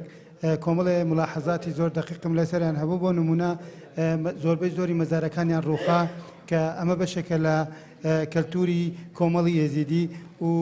پیرۆزی خۆی هەیە لە ناو کۆمەڵی ئێزیدیدا ڕێوڕسمایەنیەکانیان زۆربەی زۆری ئەنجام نادرێت لە خلال ئەو لەو ماوە زەمەنیەی کە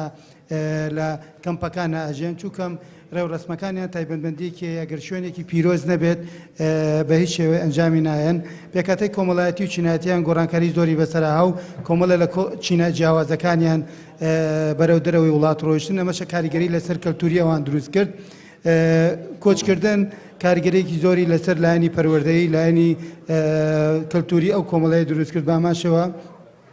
پەروەردە و فێرکردن ئامێرە میوزگەکانیان بۆ ماوەیەکی زۆر لە مناسبە دینیەکانە بە هیچ شێوێ نەژەنراوە ینی بەکاریان نەهێناوە گۆڕانکاری زمانەوانی لە زمانی ئەوانە ڕوویاوە مەسەلەوانی کە لە ناو گوندەکانی خۆیان نەبوونە چوونەتە ناو کەمپەکان و گۆڕانکاری ڕوویاوە ئەمانە هەمووی پەیوەندی بە گۆڕانکاری دموگرافیەوە بۆ و هاتنی داعش زۆر زۆر کاریگەری لەسەر ئەم کۆمەڵی دروست کردووە بۆیە من لێرەوە بە دەرفەت ێزانم داوا لە بەڕێز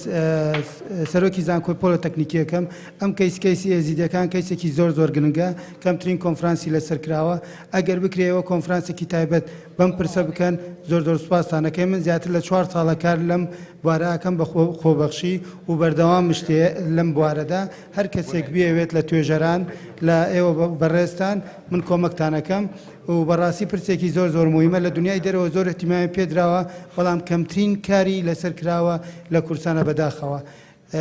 ئەگەر شتێکتان هەبێ من ئامادە وەڵامتان دەمەیان پرسیاریان من زۆر زۆر تەواو و سوپاسانەکەم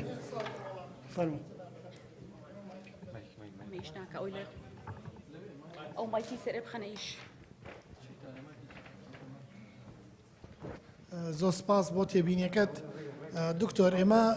پرۆژێکمانێ تقریبان 6 مانگە کاری لەسەرەکەین لەگەڵ سنتەری توێژینەوەی ئایندا سنتەری توێژینەوەی زانکۆمان زانکۆی تەکنیک سلێمانی پرۆژێکمان هەیە بودجە بە بودجەیەکی زۆر باش خۆمان فەمدیەکەین پرۆژەکە کتێبێکە لەسەر پاشماوەی داعش و گۆڕانکارە دیموگرافیەکان لەسەر هەموو کوردستان و بە 3 زمان دەرەچێ تەسەوڕەکەم لە ماوەی 3 مانگی داهاتووە تەواو بێ بچێتە چاپەوە بە زمان ئینگلیزی کوردی عەربی تەسەوڕەکەمەوە بەرهەمێکی گەورە بێ و خزمەتێکی گەورە بێ بۆ پرۆژەیە هەروەها سنتەری جێندەر مامۆستا دڵپاک نازەمەکە لێرێ بەڵام ئێمە پرۆژەیەکی وامان هەیە کە کار بکەین لەسەر ئەو بابەتە و خۆی اختصاسەکە شێو بابەتەیە زۆر سپاس بۆ تێبینیەکە و دەست خۆش بێ بۆ فلیمە دۆکومنتەرەکان فلیمە توێژینەوەکەت سەرچاوم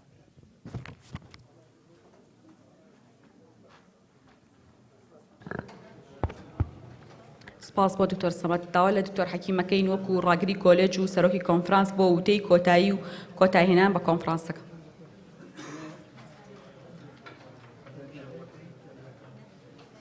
ئەم کاتان باش گەیشتین بە کۆتایی کۆنفرانسەکە تەنها بڕگەی دابەشکردنی بڕۆنامەکان ماوە خۆشحاڵم بۆی کە لەم ڕۆژایە مەتوانیمان ئەم کۆنفرانسە ئەنجام بدەین زۆر سپاس بۆ سەرۆکی زانکۆ بۆ تەلەڤیزۆنەکەی بۆ SPU دو ڕۆژە ماندوون لەگەڵمان زۆر سپاس بۆ لیژنەی زانستی و ئامادەکاری و لیژنەی دارایی زۆر سپاس بۆ لیژنەی چالەکیەکانی کۆلێجی تەکنیکی کارگێڕی زانکۆی پۆلیتەکنیکی سلێمانی زۆر سپاس بۆ ئەو خوێندکارە خۆبەخشانەی کە دوو ڕۆژە ماندوو بوون لەگەڵمانە و زۆر هیلاک بوون زۆر سپاس بۆ ئەو توێژەرانەی کە ئەرکیان کێشا و توێژینەوەیان پێشکەش کرد بەم کۆنفرانسەی ئێمە سپاس بۆ ئەوانەی پانەڵەکانیان بەڕێوە برد سپاس بۆ دکتۆر سەمەد کە ئەو کۆمەڵە بەرهەمەی پێشکەش کرد لەم بۆنەیە کە پەیوەندیدار بوو بە کارەکەی ئێمە سپاس بۆ تایتانیک کە ئەم هاوکاری ئێمە بوون لەم ئیشەیە سپاس بۆ هەر کەسێک کە لە بیرم چووەکە بیڵم سپاس بۆ هەمووتان هیوادارم ساڵی ئایندا بتوانین وەکو ئەو خەڵکانی کە پەیوەندیدارن بە بواری میدیا لەم یادەیە کارێکی فراوانتر گەورەتر و پێشتر ئێمە خۆمانی بۆ ئامادەکەین و بتوانین خزمەتێکی باشتری ڕەوشی میدیا و بواری میدیا بکەین. هەتەنها دەستخۆشی و سوپاسە بۆ هەموو لایەک. هیچ منەوە بڵێم دەستان خۆش بێ.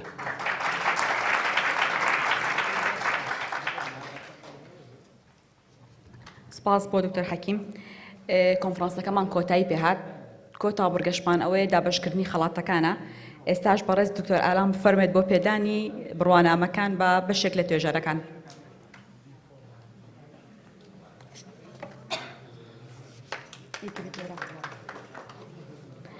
مامۆستای یاریدەدەر مامۆستا چۆلی ئەسعەد جەرات.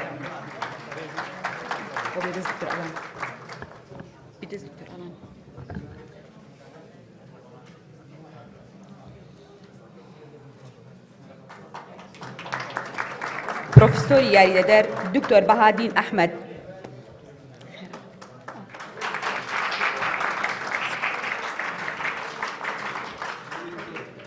پرۆفیسۆری یاریدەر دکتۆر یەحیا عومەر.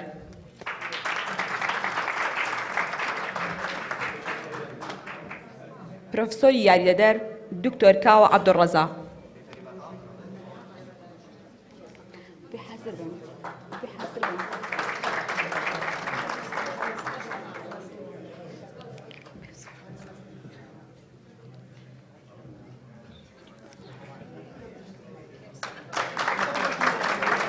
مامۆستا یاریدەدەر مامۆستا مەجید ساڵح. مامۆستا مەجید ساڵح.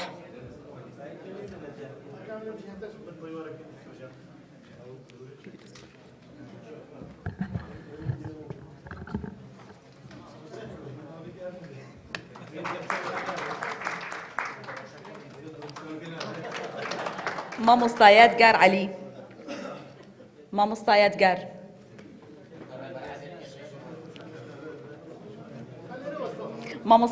مامۆستا یاریدەر مەهدی عەبدوڵڵا. ئەوە نییە دکتۆر ڕێبەر ئەوەیانە.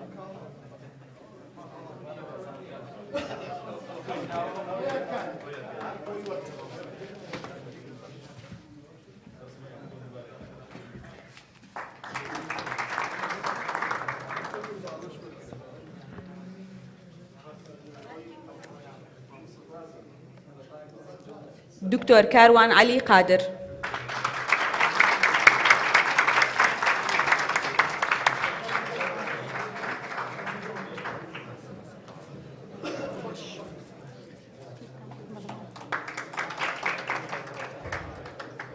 زۆر سپاس بۆ دکتۆر ئالان. دکتۆر حەکیم ئەرک کێشی بە دابەشکردنی بڕانامەکە. مامۆستا هەرمن شێرکۆ.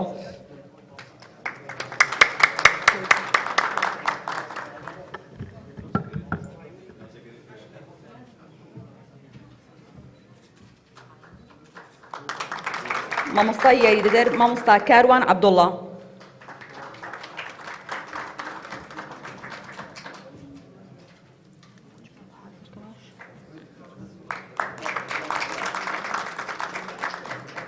دکتۆر کارزان محەممەد ئەحمەد.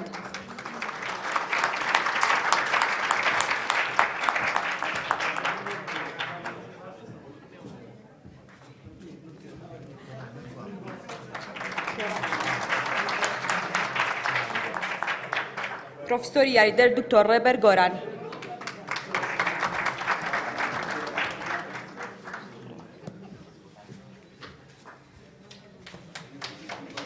پرۆفیسۆری یاریدەر دکتۆر هێرش ڕەسۆڵ.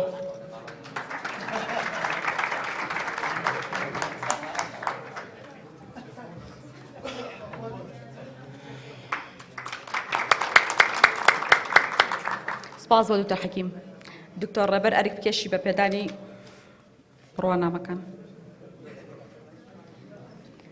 ئیسماعیل عوسمان عەبدوڕەحمان.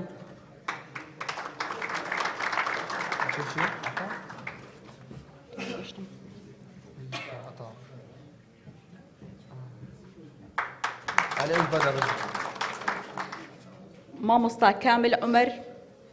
سلێمان.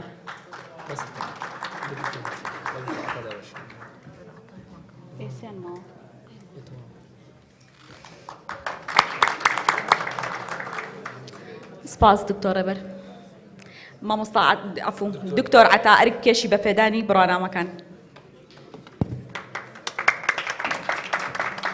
پرۆفیسۆری یاریدەر دکتۆر هێمن مەجید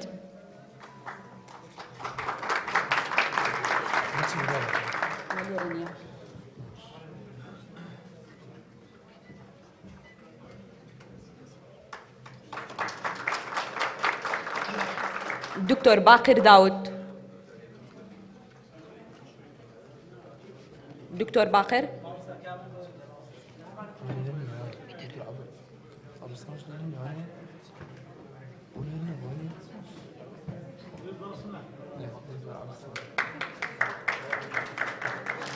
دكتور عبد الصمد قادر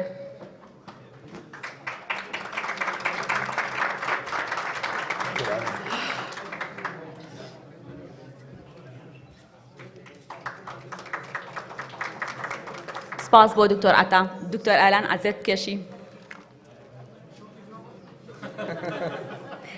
لیژنەی زانستی کۆنفرانسەکەمان پرۆفیسۆری یاریدەر دکتۆر وەسام فازڵ رازی پرۆفیسۆر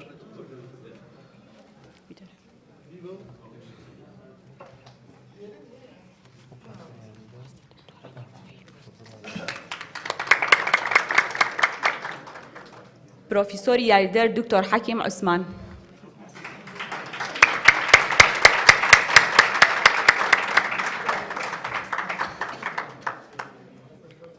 پرۆفیسۆری یاریدەر دکتۆر یەحیا عومەر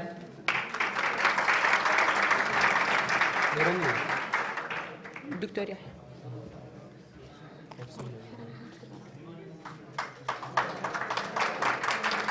پرۆفیسۆری یاریدەر دکتۆر بەهادین ئەحمەد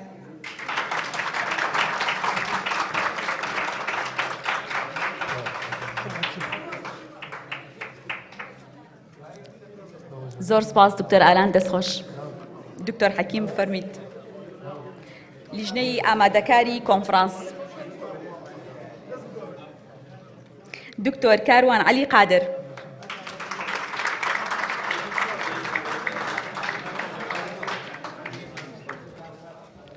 دکتۆر ڕێبەر بمەرەوە دکتۆر کارزان ئەحمەد محەممەد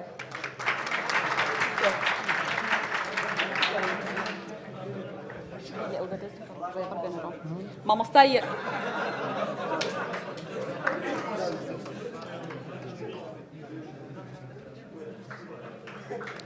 مامۆستای یاریدەر مامۆستا ئیکرام سەعید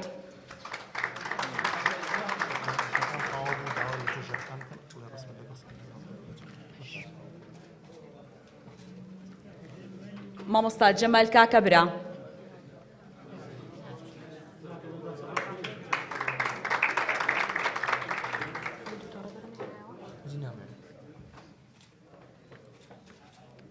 بەڕێز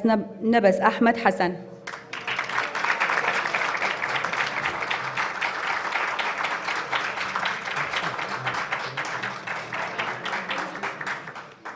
بەڕێز عومەر کەریم شەریف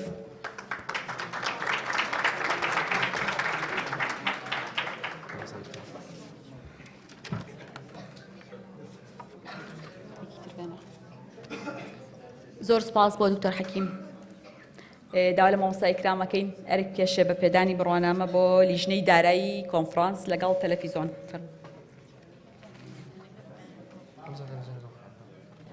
کەناڵی SPU HD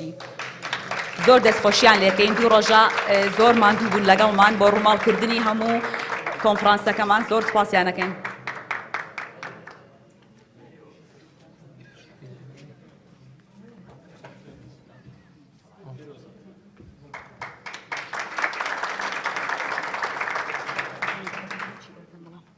ڕاستی جەمال ساڵح بڕوا عوسمان ڕەحمان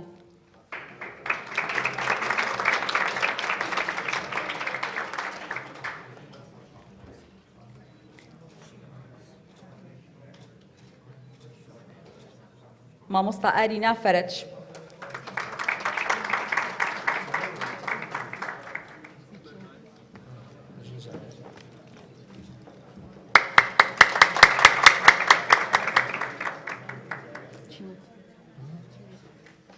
زۆر سپاس مامۆستایکرام. دکتۆر ڕێبەر فەرمید بۆ پێدانی بڕوانامە بە لیژنەی چالاکیەکان.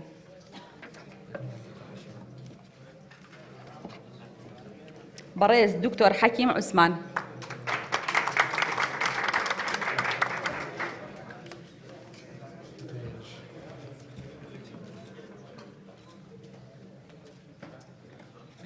پرۆفیسۆری یاریدەر دکتۆر هێرش ڕەسۆڵ.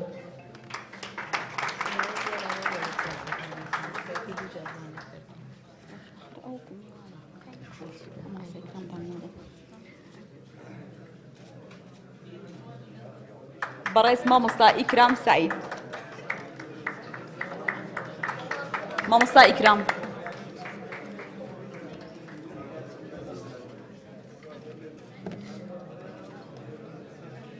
بەڕێز یوسف عەلی ساڵح.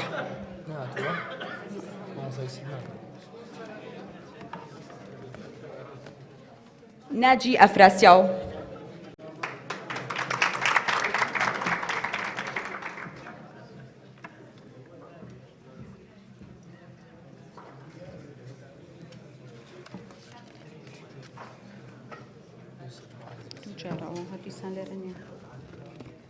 مامۆستا تاژان دڵشاد.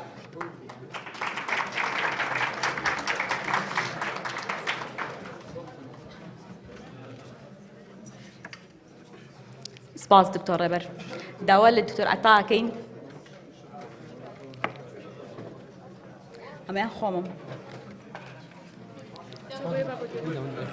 دابان سیروان نەجم.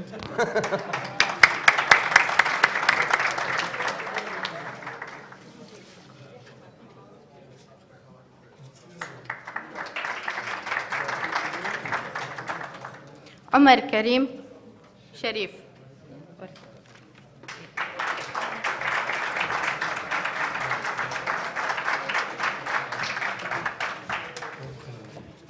مامۆستا بێژان محەممەد یابا.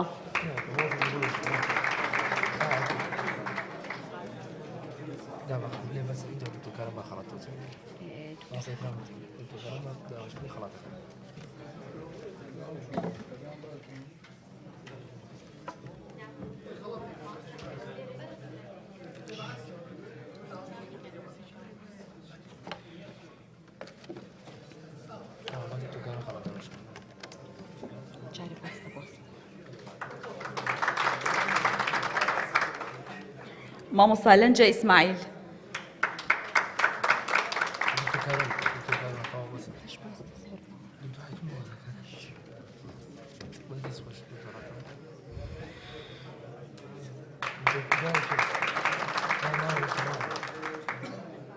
زۆر سپاس دکتۆر عەتا.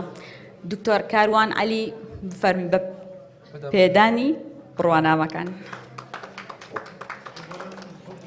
زەینەب نەجم تەها.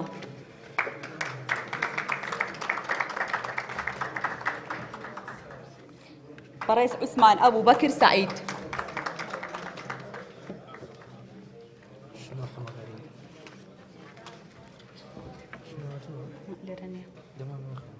بۆ شارەی وەرەگری بۆ شانۆ.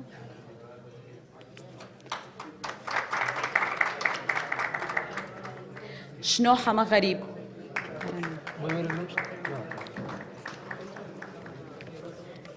شانۆ سلێمان حەمەجان. شارە خەنەستە بۆی وەرگرە.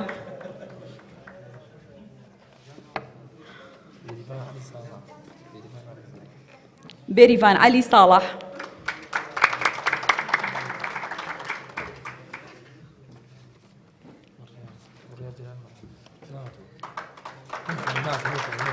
بڕیار جەلال معروف. بڕیار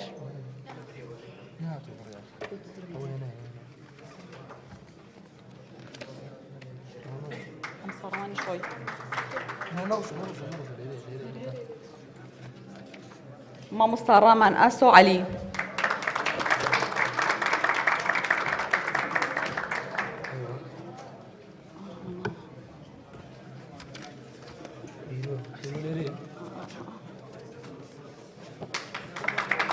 بەڕێز هێرۆ جەزا محەممەد ڕۆی زۆر سپاس دکتۆر دکتۆر ڕێبەر بفەرمی بە پێدانی بڕوانامە بە خوێندکارە خۆبەخشەکان کە زۆر ماندوو بوون لەگەڵمان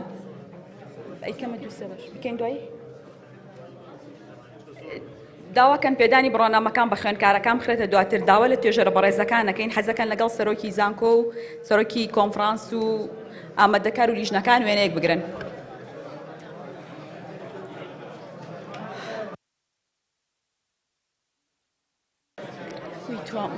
دکتۆر ببورن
بەڕێزان یارمەتیمان بن خوێندکارەکان حەزەکەن بە ئامادەبوونی ئێوە بڕوانامەکانیان وەرگرن بەس خوێندکار مابڵە خۆشەویستان ئەگەر یارمەتیمان بن یەک تۆز خوێندکارەکان حەزەکەن بە ئامادەبوونی ئێوە بڕوانامەکان وەرگرن